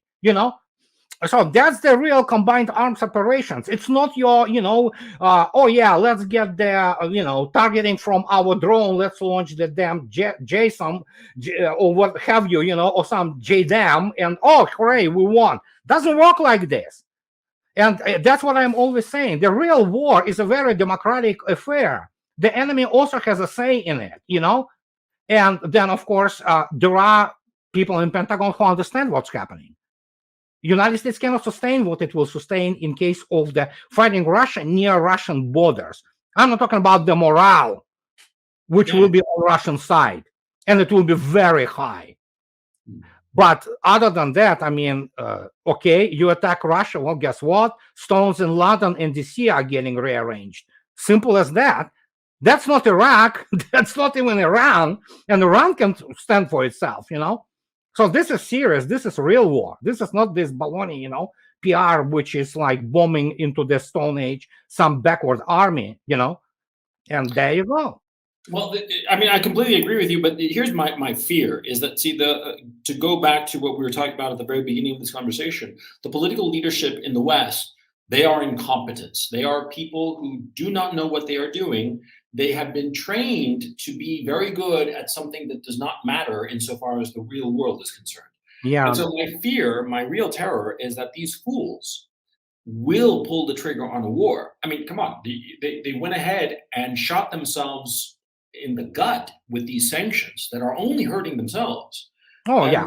And so what's to stop them from proceeding with a war that will precipitate their own destruction? That's the thing that I'm terrified about. And I don't want to invite you to speculate because I know you don't like to speculate, but I suppose what I want to say is that I'm absolutely terrified that these morons will get into a war, will expand this war, and lead to a catastrophe for our entire civilization, for the civilization that has taken hundreds of years to build. This is my fear, and I think it's a genuine fear at this point. Not yours alone. I'm on record. I wrote 3 books on that, writing the 4th one. I explicitly state there. My main fear is these guys, they will get themselves into the position that they will not be in the corner, and from which they will not be able to extricate themselves. And as I already stated, United States is extremely nuclear biased nation. It cannot take serious casualties. It cannot take actual destruction. So do I have this fear? Absolutely. But in the same time, as I am on record again, the last vestiges of remaining competence in terms of the managing something are, for example, as strange as it sounds today, it's Pentagon. Let's hope even among this layer of those moron generals, political, what's called the parquet generals, who do not know anything but promote themselves in the, Pentagon bureaucracy. There are a lot of people in the Central Command or whatever the African Command, who do know the score. That's the hope, They do know the score. They know what's going to happen, And the fact that Scott Ritter, Douglas McGregor, and many other people, even, Colonel Wilkerson, who obviously has a very strange political view on Russia, but even they, when they talk about that, we're going to get our ass kicked, badly. That's good. That means what? Somebody still knows the score, and that's what matters. So that will probably not allow to go nuclear. But in terms of the combined arms conventional, well, I don't know. I mean, I won't put much bet on the NATO navies anymore, or forces. First, you need to collect forces to even have any force to attack Russia at some of the theaters, some of the fronts. But that's going to take a lot of time, like a year, maybe. What I'm noticing is that, see, the political environment in the United States seems to be changing. An article appeared today in the New Yorker magazine, which a lot of people in the audience, especially internationally, would say, who cares about some random magazine, a literary magazine at that? But actually, the New Yorker is very important because it's the magazine that all of the intelligentsia in the United States read. And in that magazine, an article appeared that was quite celebrated about the fact that it was admitted openly that this is a proxy war between the United States and Russia. Now, 2 weeks ago, you would have been called a Putin bot. I said this, 6-8 weeks ago, that this was a proxy war between the US and America. And they said that, oh, you're a Putin shill and you're a Putin bot and blah, blah. But now they're admitting it, which is it seems like a subtle and almost trivial thing, but it's actually very important because it signals that politically the space is opening up for the United States to come closer to open warfare with Russia. And, I think so. Actually, I think so. Here I have to disagree. I think so. It's actually quite opposite. Proxy really? wars are not Please, fought. how? Yeah, proxy wars are not fought to get involved into the open conflict. With your proxy fighting who your proxy fights against. So it's actually quite opposite. It's the additional layer. It's an additional step in escalation. It's good to have additional step of escalation, as long as it doesn't go to the what's the name of it, nuclear threshold. I can give you, but I mean, that's what I'm saying. I'm saying that them admitting that it's a proxy war is one more step up on the escalation of a direct U.S.-Russia conflict. This admission has a very profound psychological effect. You still better get defeated by the proxy. Your proxy gets defeated, then you get yourself obliterated. And mad mutually assured destruction is still there. It's in place, and no matter how much logical rationale we want to kind of apply here, the point is, even those nut jobs in DC, they know once it starts flying, they are gone. And believe me, most of the neocon cabals are cowards. No question about that. Yeah, and they want to leave. They want to eat their foie gras in the sea, and they want to screw, very exquisite, prostitutes and rest in there. So that's what they are. They want their golf. Believe me, they are good only when somebody dies for them. But when they have to understand really their consequences, and they do, even those, hysteria, and that's what actually is a good thing. You can see the level of hysteria, because it's not so much for the going to war with Russia, it's in the tacit admission of the sustaining yet another defeat. That's what is this all about. And by the way, I want to add to your New Yorker thing. Here it is. Today, the Hill, the most neocon, pro-America, the great thing. Guess what?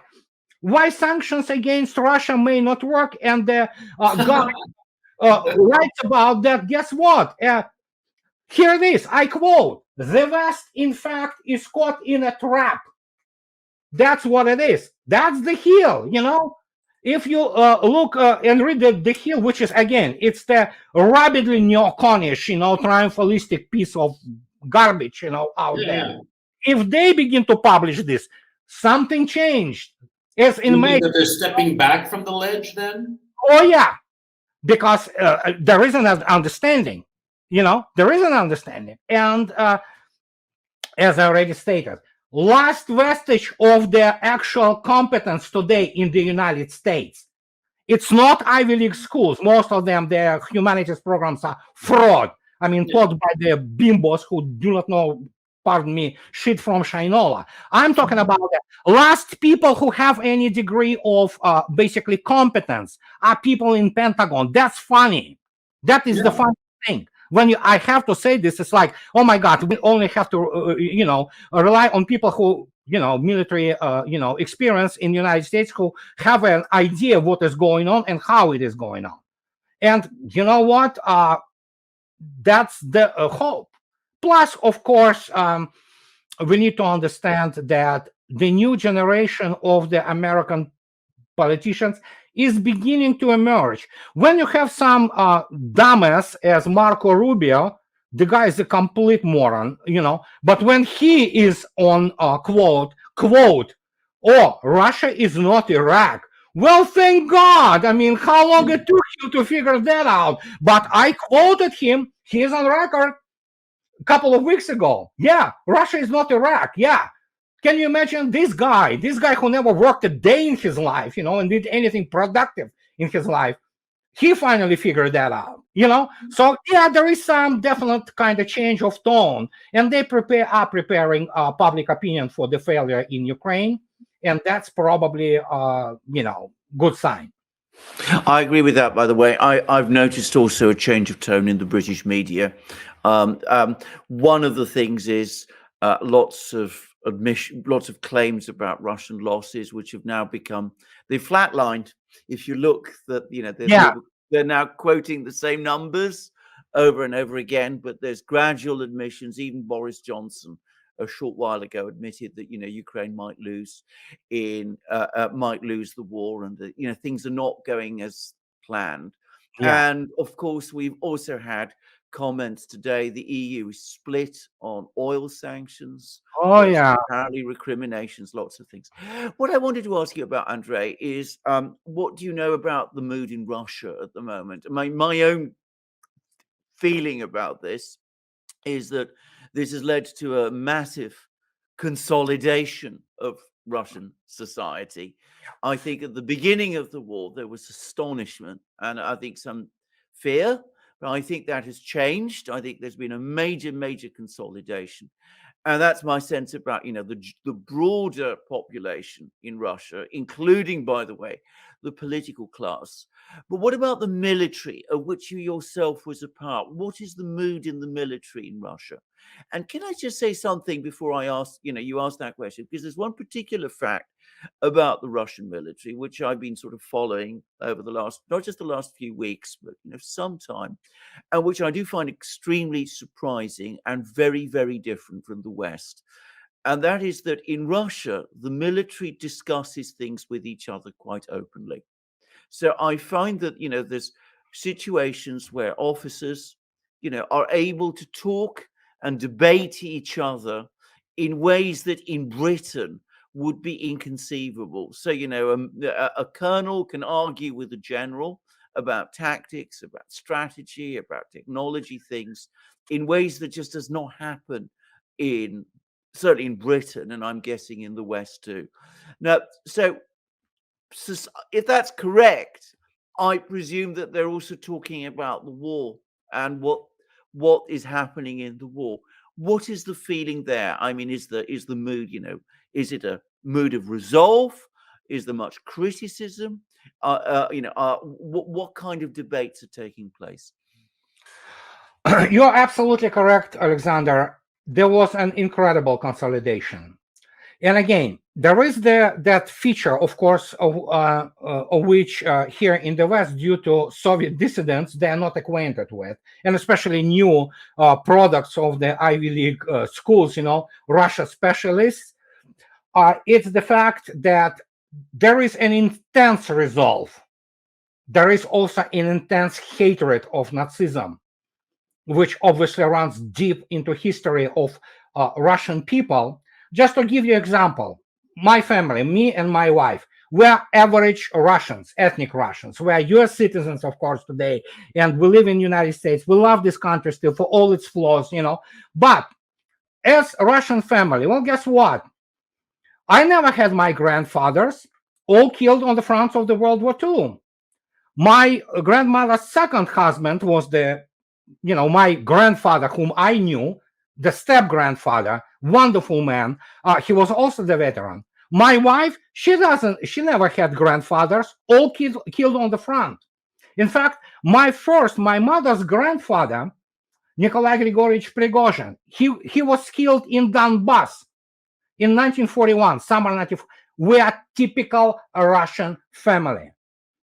Russians have background in war no nation in the world has. I mean, somebody always fought or died in Russia. Somebody has somebody connected to the armed forces, and it's not militarism. Actually, Russians profoundly hate the war because they know what it is. That is why there was a massive collective laughter, Homeric laughter, when Obama was talking about, quote unquote, we know the price of war. We Americans know the price of war. Really? You know what? I mean, that's what my first book is about. It. We're talking about historical perspectives and attitudes to warfare, which have no actually parallels. And this is not Russian rah-rah. Don't forget that prior to even 2010, all Russian men, and even today, most of them, they went through the armed forces. They all served. They all serve. Take any old fart in 65 years old. Guess what? Unless he was, some, I don't know, researcher or what have you. Oh, he's been to the army. Oh, I've been in the Navy. Oh, I know how this works. I know how that thing. Oh, this radio station, I know. So, people don't understand how militarized in a good sense Russia is. That is why you have also different cultural priorities. And even the fact that Patriarch Kirill, in his service in the main cathedral of Russian armed forces, which is in itself something very special, and in his sermon about before the Easter, he was talking and he was invoking great patriotic war and fight against fascism. That tells you something, So, and that is why now you have this incredible consolidation. Putin ratings, approval ratings are like in the 80s. It's just, they, as usual, the West made a bet on the very wrong horse of Russian so-called liberals, many of whom are just direct assets of the intel services and people who without profession, basically, and they thought they knew Russia. They don't. Read watch interview and introduction of this. It's clown. She's clown. Rebecca Koffler. She was a National Security Agency. She graduated Moscow Pedagogical Institute, for crying out loud, and then she got into the IT, security thing, and she talks about, oh, I know the Russian strategic culture. No, you don't. Also, you never knew. You have no clue about it. How can you? But that's the kind of people who run the Russian study field, who consult, the Western leaders on Russia and how it works. Because if the normal people will consult about Russian realities, real Russian realities, United States and the West might have reconsidered doing what they are doing today. But they wanted this echo chamber. They wanted to self-aggrandize themselves. They wanted to feel themselves so important and infallible. Well, guess what? They're paying the price now because of that. So, what can I say?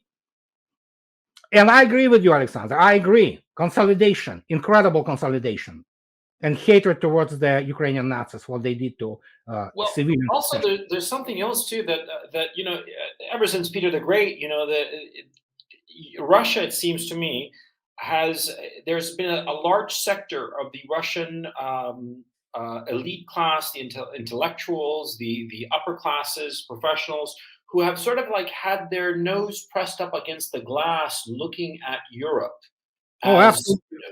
Yearning for Europe, and some of that yearning has turned into dismissal of Russian culture by these European-centric Russians. But with this forcible divorce by Europe, that cutting off that line between Europe and Russia, and in such a brutal way, and with the whole Russophobia thing, which is just frankly despicable as far as I'm concerned, and it goes against everything that liberal democracies are supposed to be about, which is, we're talking about collective guilt here, which is goes flying in the face of all that in the West we hold as important. Well, it seems that all of those people have turned away from Europe, all those Russians turned away from Europe, and that break will never be repaired as far as I'm concerned. Certainly not in the next 70 years as far as I'm concerned.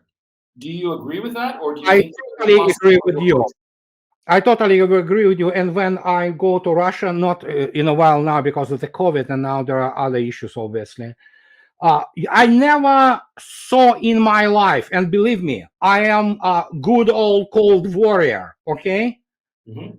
My graduate degree is in destroying U.S. Navy, okay? And the point is that I never saw so much condescension and contempt towards West in my life, even during the Cold War.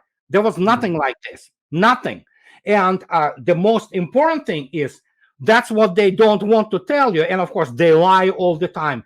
It's young people, which is stunningly anti-European and anti-Western in this respect.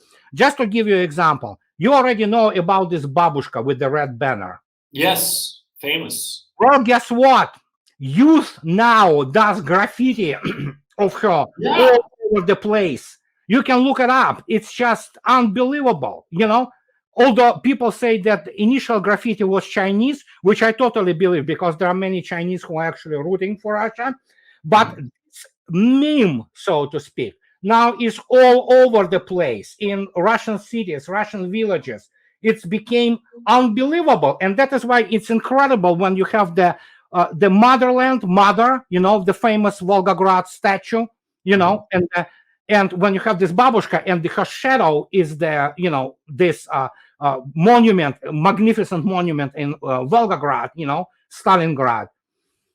I was stunned how this thing just absolutely went not viral. It's not viral. It's like, I don't know, it's probably going to be on the parade on the May 9th, you know, somehow represented. No, they have said that they are going to have her there at the parade. Oh, gosh. Yeah. I hope you're right. I hope that those rumors about her and her husband being, moved to Barnaul allegedly are true. I wish they were confirmed, but until I see it, but that's not important. What's important is that the morale of young people, you're saying, because I obviously don't have my finger on the pulse. You're saying that the Russian young people are the ones who are most rejecting the West now? It's unbelievable. Yeah. Yeah. And what signs do you have of this, apart from the graffiti of Babushka Z? No. Graffiti is just this small part of it. I know my relatives, my wife's relatives. We have nephews and things, and people like that. They were already in 2016, 2018, you know, so those times you could see already there. And that was Moscow. But if you wanted to see the most profound thing, I posted it in my blog. In 2010, it was 12 years ago. You can look at the 100,000 people in Moscow, no less, Moscow, the hotbed of Russian liberalism. You had those young people singing in unison their song about the battalion, paratroop battalion from the Great Patriotic War. And they're in unison. It's incredible. And all young people. And it's the kind of sacred movie, the Belarus Station. It's a sacred movie for Russians. You know, it was made in 1973. It had an immense impact and still continues to have it. And the fact that, and it was 12 years ago. Now go back to April, latest, recently, 3 weeks ago, and Luzhniki, and how they sing Katyusha, young people celebrating their reunification with the Crimea, and they sing this Donbass war songs. That tells you everything you need to know. You know, when you have 100,000 people singing like in one voice, you know, and they are young, there you go. And it's Moscow, mind you, not even other cities. So we've been going for what, just 2 hours? Is this perhaps a good moment to stop? I don't know what others think. But, I'm up for taking questions. I don't know about you guys. Okay, we can take some questions. What do you think, Alex? Yeah, Andrei, you have time for some, Andrei? Sure. Yeah. Okay, let me just time question. Give me two minutes to just go through the questions. Yeah. Andrei, one thing that I was thinking when I was in Moscow, I remember I was at the Atrium shopping mall in Kurskaya. And there was a bunch of I don't know, like 17, 18, 19-year-olds. And they were very well dressed and just really put together kids. Yeah. And I was just thinking to myself, this generation of youth, of teenagers, all they've known is a Russia that's been prosperous under one man, and that is Vladimir Putin. It is very much the Putin generation. What do you think of that, Andrei? Yeah, but absolutely. But you have to also, paradoxically, Putin has an enormous rating among youth. And again, go back to last year or this year, Luzhniki, and see when they announced Putin coming out on the stage to talk to 100,000 people. that's the roar probably AC/DC would dream about, listening in their rock concert. Okay, he's a rock star for them. Okay, that's the other thing, and I agree with you. They are, of course, there are critics and all that, but for the most part, and there is a good understanding that it's not just Putin; it's a basically collective Putin, which is now the guy embodies, and so he's not alone. Again, who would ever known that Mr. Medvedev is a just absolutely war hawk, The guy is just, oh my God, they better pray that Putin stays in power for much longer. Because if this dude comes, oh my gosh.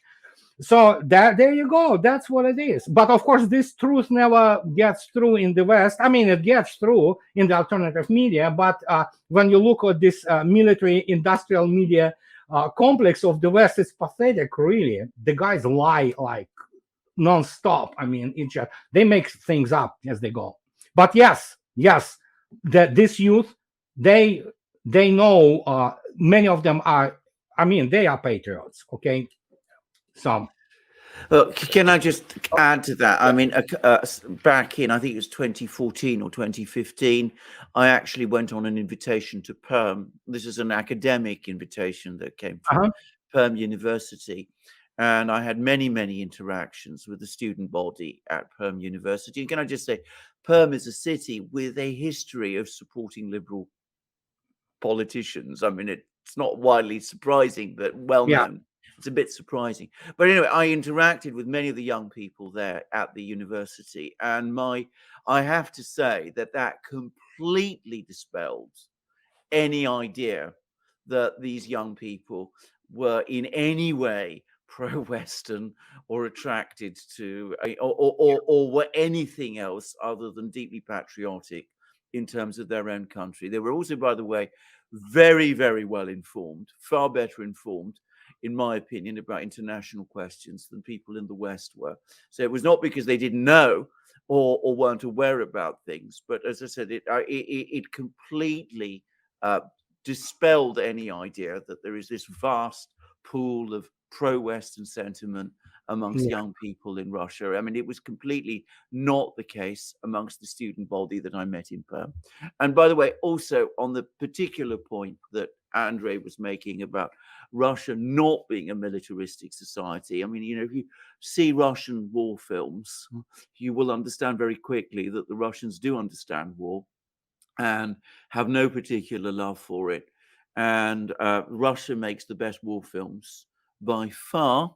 And one particular war film that the Russia made, which, by the way, is not one of my favorites, which is The Cranes Are Flying. I'm sure Andrei knows about it. Not a particular fan, but there is an extraordinary moving scene at the very end where you see all the soldiers coming back from the Second World War in a train. And there's an extraordinary speech that one soldier makes and about how they're going to rebuild after the war, and he actually says that we came back with this intense hatred of war, exactly the words that you've used.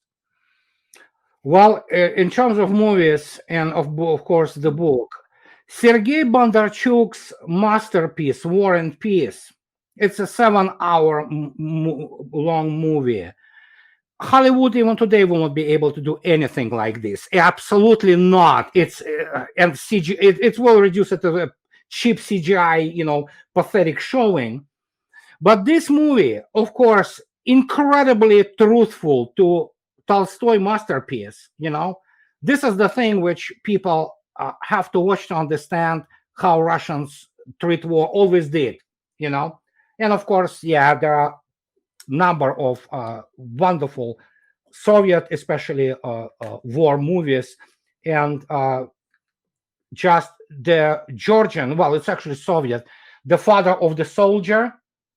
It's a stunner. It's just, there are some other things of this nature, which, and Ballad of the Soldier, it's, those are immortal movies. And of course, Belarusian Station. So it's, Russians hate war. I hate war. I cannot stand it.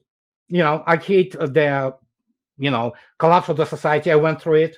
I know what the bullets begin to fly, and it's a horrible tragedy for everybody, but what can I say? I try to do my little best, to inform people. I know you guys do, that's for sure. That's why I watch it all the time too. So. All right, let's take some questions. How about it? Okay. Andrei, I Alexander, have about, Gonzalo. 20 minutes. 15, 20 great. minutes. Okay, 15, 20 minutes. Great. Real quick, Gonzalo, everybody, a big shout out to Gonzalo because he organized this live stream. Yeah, Gonzalo, thank you. I'm so happy you are very, alive. very much. Well, no, it was my pleasure. Are you there, Gonzalo? Just and I just want to say to Alex and Alexander, thank you so much for being so welcoming to me, because Andrei, not only with you, because of my circumstances of not having my channels at this time, Alex and Alexander have been so welcoming. I can't thank them enough. And during the time that I was during my lost week, Alex and Alexander, really kept the attention on me, and I will never be able to thank them enough. And I just want them to know that personally from me and publicly, because they really helped me out. And after I was released, I saw how much that they had been working on my behalf. And like I said, I can never thank them enough. And it's always going to be a debt that I will have, that I will struggle to repay. Yes. Well, great. We thank you, Gonzalo. The viewers thank you, Andrei. Let's get to some questions, and some of them, some of them may be tough, but let's see how Andrei handles it. How will the denazification of Ukraine be completed? This is from Paul Woking. How it will be completed? How will it be completed? The denazification. Realistically. Oh gosh, realistically, years, if not generation. No. I'm sorry. I said legalistically. They're going to legalistically outlaw to do it very by the book. First, you have to understand that introduction, which is already happening, both ruble and Russian TV and Russian media channels already has a very positive impact. And then, of course, legalistically, you have to create the special security services, which will be dealing with the remnants of the Nazi, both official and underground.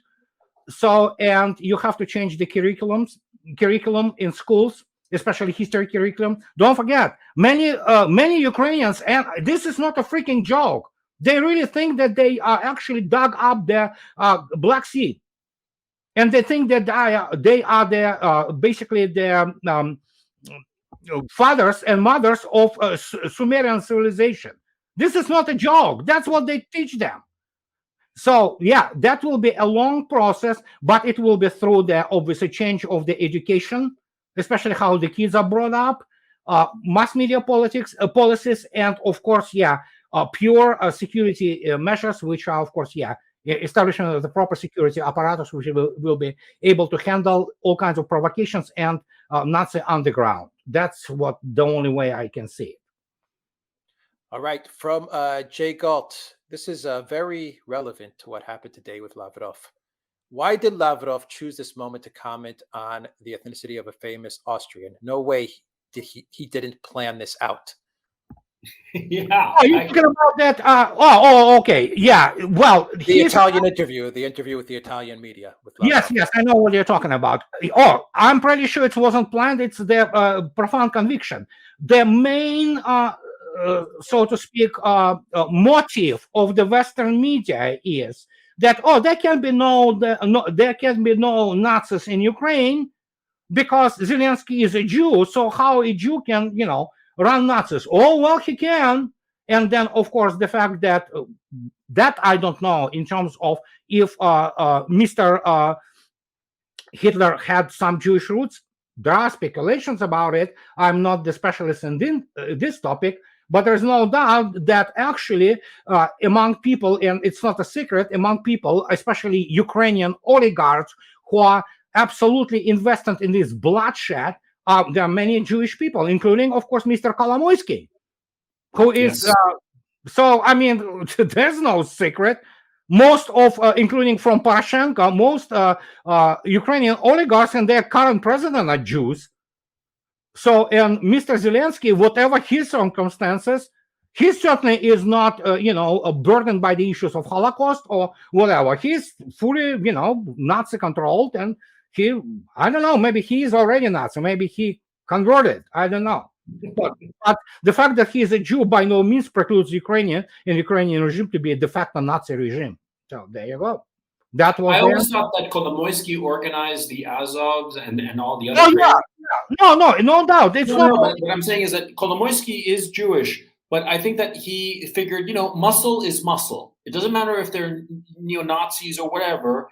They will break some skulls, and that's what I want. And I think that was his rationale. Well, maybe he is, but he also, do not forget the factor of the absolutely hysterical Russophobia there, and all means are good for that matter. So there you go. That's probably what was in Lavrov's words. But then again, I'm not Lavrov. I don't know him personally, but I know he's one of the, if not the best diplomat in the world. And when he says anything, it usually has an effect, and he says it on purpose. Yeah. All right. No Sense says, is Western Ukraine an area where Russian forces risk becoming overextended, including terrain, local hostility, distance from logistic bases? Oh, there is a chance for that, no doubt about it. It would be absolutely incorrect to state that there is no probability of this happening. So, but then again, warfare is probabilistic affair. And that is why general staffs, real serious general staffs, they operate on the criteria of effectiveness, which are probabilities of this or another event, or on this or another action happening. So could it be the case? Absolutely, it could be. Is it possible? Absolutely possible. How probable it is? I don't know. That probably is probable, but what is the probability of Russia getting overextended if Russia decides to go into Western Ukraine? I'm pretty sure the people who would plan that, they will know what they are doing. So that's what it is. From Toilet Sauce, Western propagandists keep talking about a Russian schedule. Does a modern army even bother with such a schedule? Does it make any real difference if victory is won in 3 months versus 9 months or a year? There are obviously some norms, which are called normatives, which are staff normatives, including general staff especially. For example, you have to take the city of, let's say, like Mariupol, 500,000 population. There are lower and higher time limits on how you can do it without losing, for example, operational tempo, and depending on what kind of force you actually assign to it. So there are that type of schedule. But in terms of operation, and especially military political planning, that's what general staffs do in conjunction with the political leadership, is there is obviously some time frame, very general, but do not forget that obviously we are talking about stochastic affair. Stochastic meaning having what? Random variables being thrown into the operations all the time. So they do deviate from the original, timetables, and, the staffs plan accordingly, especially in terms of logistics, supplies, and things of this nature. So, so in this particular case, as I already stated, there's probably some time frame. It's kind of flexible, but there is time frame. Let's say, we have to deal with this by that, and then we'll go from there, and the new, so to speak, chain of the possibilities opens. As Putin, I believe, or Shoigu yesterday stated, if not Lavrov himself, actually, he stated there will be no, special occasions to capture something else for the May 9th, like it was during the, Great Patriotic War, when they had like, we have the date of, the November 7th of revolution, or Russians start their Bagration operation on the exactly 3rd anniversary of the Operation Barbarossa, the 22nd June 1944. I don't think so that's the case with the modern Russian operation. Well, yeah, I've noticed that a lot of commentators on the West keep insisting that the date, the May 8th date, May 8th or 9th, I always forget, is going to be that Russia has to do something by that date. But that's an American mentality. It doesn't strike me as a Russian mentality. No, the issue is that they still think that they're dealing with the USSR, and they had some at that time ideas about USSR. Most of them, not all, but most, they have no clue about modern Russia. And I mean literally all those CIA people, whatever, it's laughable. I mean, they are absolute ignoramuses on that issue, and it's like, oh my gosh, And again, take Rebecca Kofler. I read some what she wrote. It's ridiculous. If those people are part of the National Security Agency and they consult about Russian strategic culture, there's no surprise then everything is falling apart. So there you go. All right, from Wayne, how does the weakest German government since Bismarck recover from the incompetence of Schultz marionette show? Alexander should answer this one. Yeah, oh gosh. First, I don't think so Germany is going to recover. I don't think so either. First, it's like Germany's economy to start with was basically a balloon, which was basically inflated all the time, because Germany, with its energy costs, and they were like for many years. Let's not put everything on Scholz, however incompetent his government is. Do not forget, and I am on the record, and I'm sorry for my many wonderful German friends, and some of them I remember, from the times when they were also in my Naval Academy, and people of the 4th Flotilla in Rostock and Warnemünde, they're wonderful German people. I can tell you that nation which elects for decades and makes it a viable force, political force, the Green Party, it had it coming for them, So I think so. The next thing they have to elect is Greta Thunberg. And, but Germany is not going to recover. You cannot recover with 49 cents per kilowatt hour for businesses and wait for, and selling overpriced or over-engineered, pardon me, trash like Mercedes-Benz, with dick enlargement cars, and think that, oh, we're so good. No, you're not that good anymore. Germany used to be good, but not the case anymore. Right. Bill Krause says... Can I just quickly say, I don't think this German government is going to last very long, but I think, and here I agree with Andrei and Gonzalo, I think the damage has been done.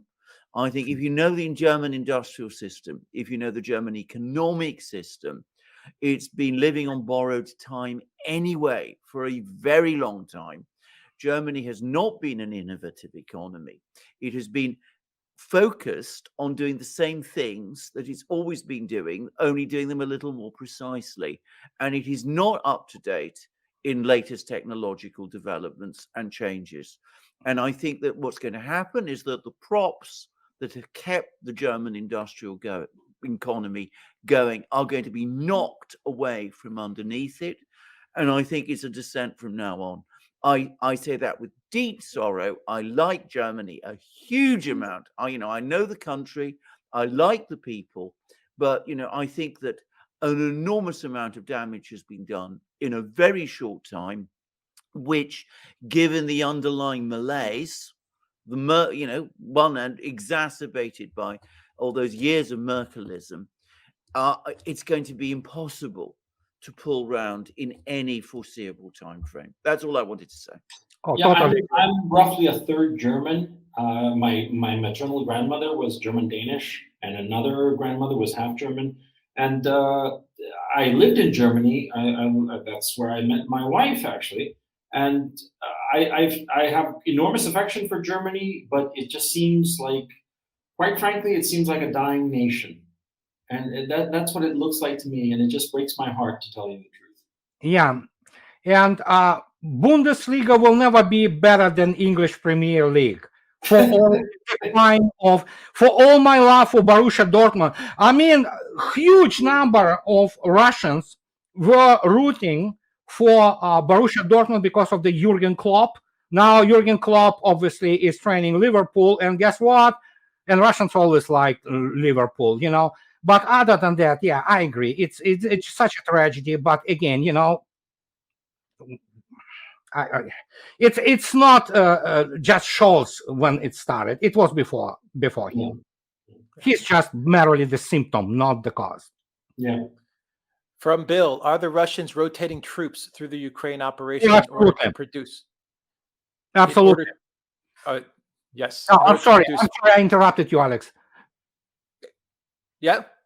So I'm From sorry. Bill. Okay. Okay. Are Russians rotating troops through the Ukraine operation in order to produce more with battle experience? Absolutely. And it's not just battle experience. It's also obviously to give people rest, so they rotate it and to keep the troops fresh. Absolutely. The same was happening in Syria. From Stevo, Andrei, how great will the memory of Putin be to Russians in the future compared to other former great Russian leaders? Probably within the same realm as Peter the Great, Catherine the Great, Stalin, and Putin. That's how this man will be remembered in Russian history. Yeah. From T. Clem, aren't oligarchs becoming more patriotic to build Russia's recovery? Gosh, first, there are oligarchs and there are oligarchs, okay?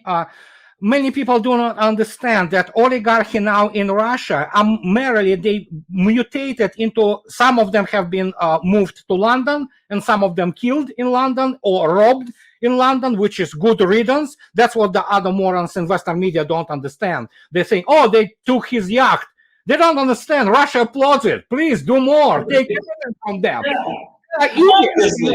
Yeah, it's like the bunch imbeciles do not even understand what they're talking about. But point is, Russia and state of Russia practically controls most of Russia's strategic industries, either directly or through their LLCs and old stockholders and things of this nature. So there are times of 90s when you had those, robber barons, who control the whole industries, is gone. It's absolutely not there anymore. So there are many rich people in Russia, make no mistakes. And there are many very rich people. But just to give you an example, one moron, Tinkov, who, by the way, Russian Premier League also carries his name and the name of his bank, he stated something against Russians a couple of weeks ago. Guess what? His bank now tries to change its title from Tinkov Bank to something else because people started just closing accounts and says, it go screw yourself. So that's what it is. So yeah, there are rich people, but there is no oligarchy in Russia because the real power rests with the technocrats and what is called siloviki, which is of course power block, which is of course military intelligence complex. And those people are, first, they are extremely educated. They are extremely educated. When you look at that, it's just, I never remember in my memory the government to be so competent and so absolutely stunning in the spectrum of the competences. And if you look at even Mikhail Mishustin or Yuri Borisov, or Manturov, I mean, it's the government. These people are monsters of their, engineering, science, economy, and things like that. Mr. Belousov, basically the main brain behind Russian economic reforms, So, and this is just to name a few. So, and oligarchs, they don't have access to Kremlin anymore. They can come and, petition oh yeah, can you do this on that? They are nobody's really. All right, let's take a few more, Andrei, a few more. Balke says, what role does ECM play at the lower level in the field, for instance, in downing drones? And does this include very short? Yes. Oh, Alex, you broke up. No? Oh. What role does ECM play at the lower level in the field, for instance, in drowning drones? And does this include very short GPS jamming? Yeah, I'm positive it is the case. I'm positive the case. And Russia was into those electronic guns and drone control technologies for a long time. Don't forget, Iran also landed 7 years ago, one of the most advanced American drones using the Russian electronic countermeasure system. So yeah, absolutely. And I'm absolutely positive that GPS jamming does take the place. So yeah, I'm positive.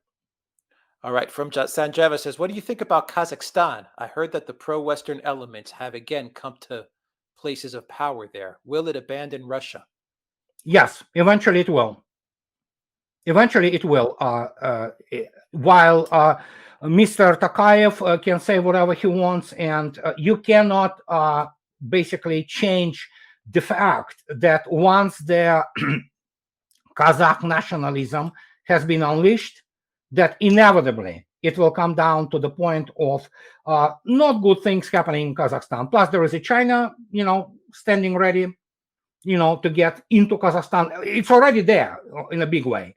So, yeah, I don't believe Kazakhstan elites, and yeah, it just.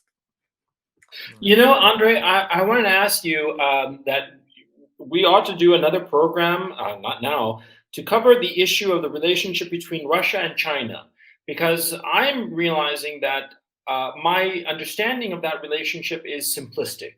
I think that they're very close and very allied, but there are obviously a lot of nuances to it. Oh, yeah, there's a lot of nuances. Yeah, exactly. Because, like, for instance, what was the outfit? UnionPay. UnionPay is a Chinese outfit, and they decided not to go into Russia, and so that sort of like struck me like, oh, I thought that they were best buddies, and so it's not quite that simple. And so I think no, it's absolutely not simple. The same as the clan war, basically, which is ongoing right now in China too. And I'm not specialist in China. I'm definitely not sinologist. So I cannot necessarily provide good advice or good comments on China. But there is no doubt that Chinese political elite is homogeneous. It's not, and but yeah, there are nuances. What can I say? But China, how to say it? Somebody used this very good expression. China and Russia do not stand shoulder to shoulder. They stand back to back. And that is a little bit different, Yeah, so, that's very interesting. That's a good way to put it. Yeah. We'll have to do a show about that, because that's something. Yeah.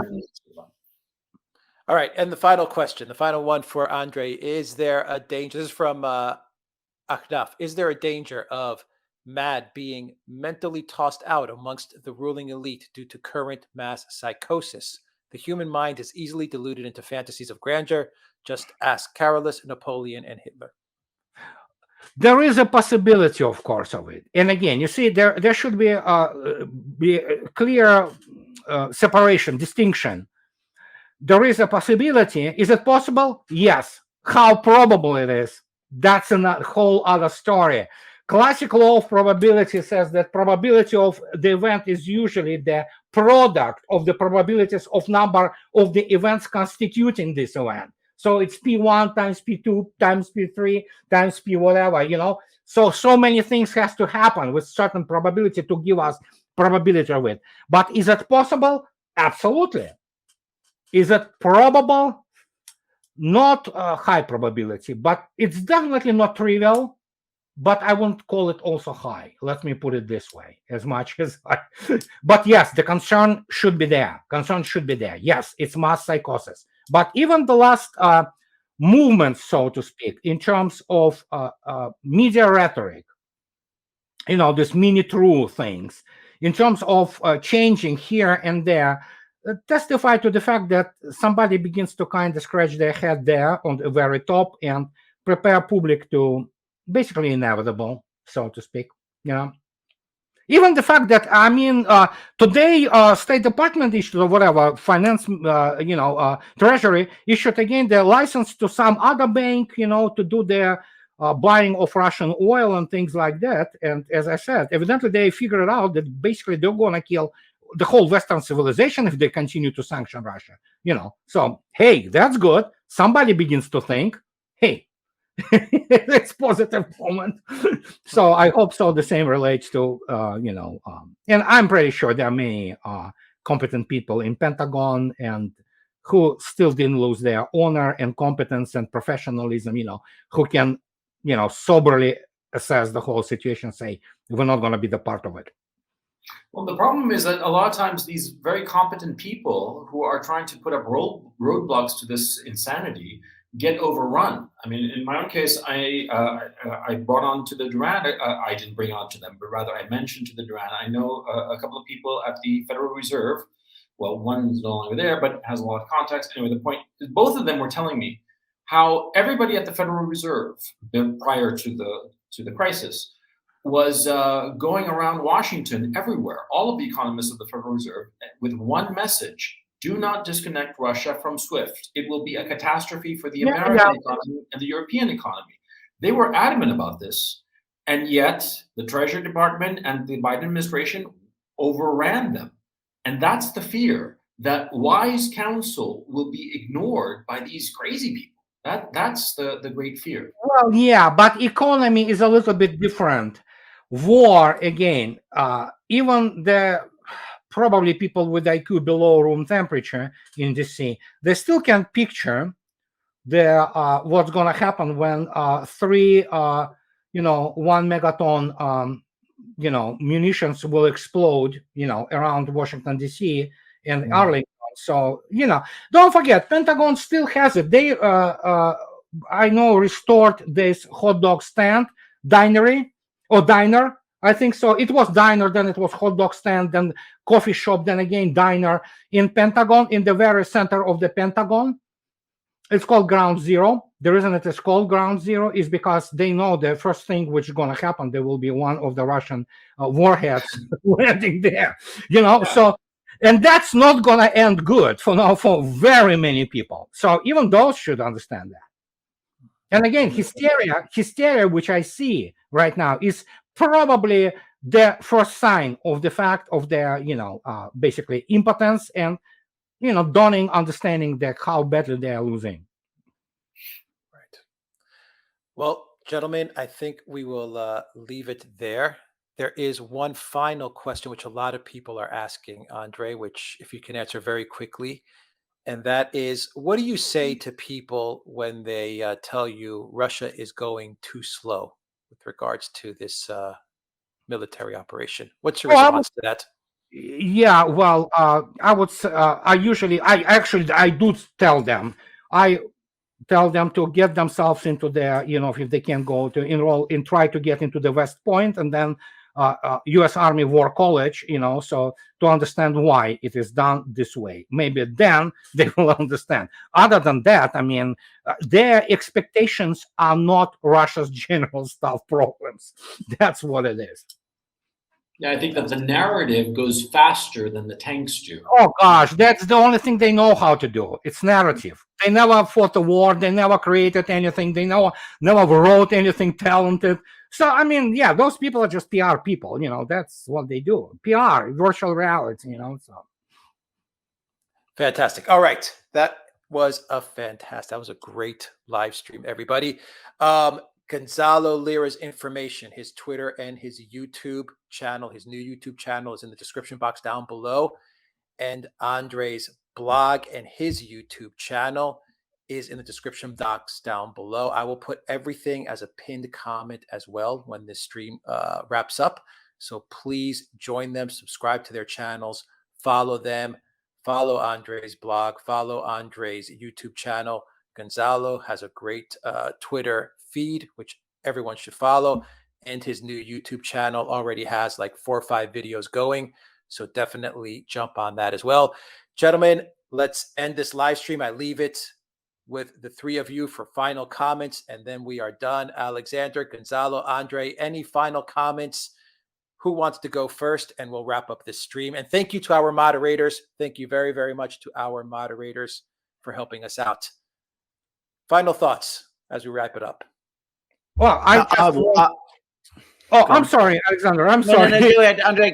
You go ahead. Okay, guys, I have to go really now. But what I want to say, thank you for having me. I'm really happy that Gonzalo, alive and well. Thank God. Let him stay this way. And Alex and Alexander, it's pleasure knowing you. And so, yeah, I defer to you and refer to you quite often. So thank you for having me, guys. And I gotta run, guys. So if you forgive me, let me end the stream now. I have some business to attend. Thank you. Thank you, Andrei. Take care.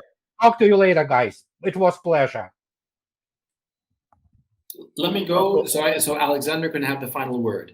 I just want to thank Andrei for very graciously coming on, and I want to thank you both gentlemen, Alex and Alexander, for hosting this and just as I said before, just being so supportive of me and my current situation that I will never be able to thank you enough. And chat, I hope that you all enjoyed the show, because I certainly had a lot of fun, and I hope that Alex and Alexander did the same. Absolutely. And can I just say, Gonzalo, thank you also for arranging for this. And of course, Andrei has been brilliant. And so have you, if I may say you. It's been a stimulating and amazing discussion. And can I also say it's really useful, I think. It's not useful, it's essential that, given that we're talking about a war which involves Russia and the Russian military, that we have somebody who's an actual knowledge and whose background originates from it, because everything else that we read, even from people here, even from people that we have huge respect for, they come to this from outside, whereas Andrei has it from the inside. He was there, he was in the military, he served in the Russian military, he knows how it thinks, he knows how it works, and of course we've learned so much from him. And of course he's also learned what they think about us, and it's not very flattering, it must be said. Yeah, what I really liked about Andrei's perspective is precisely that, the insider perspective. And I have no doubt that with all of his family contacts and his colleagues in the Russian Navy, that he must be extremely well informed, and that is just such a pleasure. By the way, I just wanted to mention something that if you guys are interested in this, I'm arranging to have an expert on the gas pipeline situation to give us a précis on the whole Russian pipeline situation insofar as Europe is concerned and China. Because something that has been coming up, of course, as well, the whole pipeline situation, and whether with the Power of Siberia pipeline, maybe the Russians will wind up selling their entire inventory to China and Asia, and they will no longer have gas to sell to Europe, And so I'm thinking that it's something I'm looking into, and if I manage to pin these experts down, if you guys would be interested in having them on for a special show about this issue.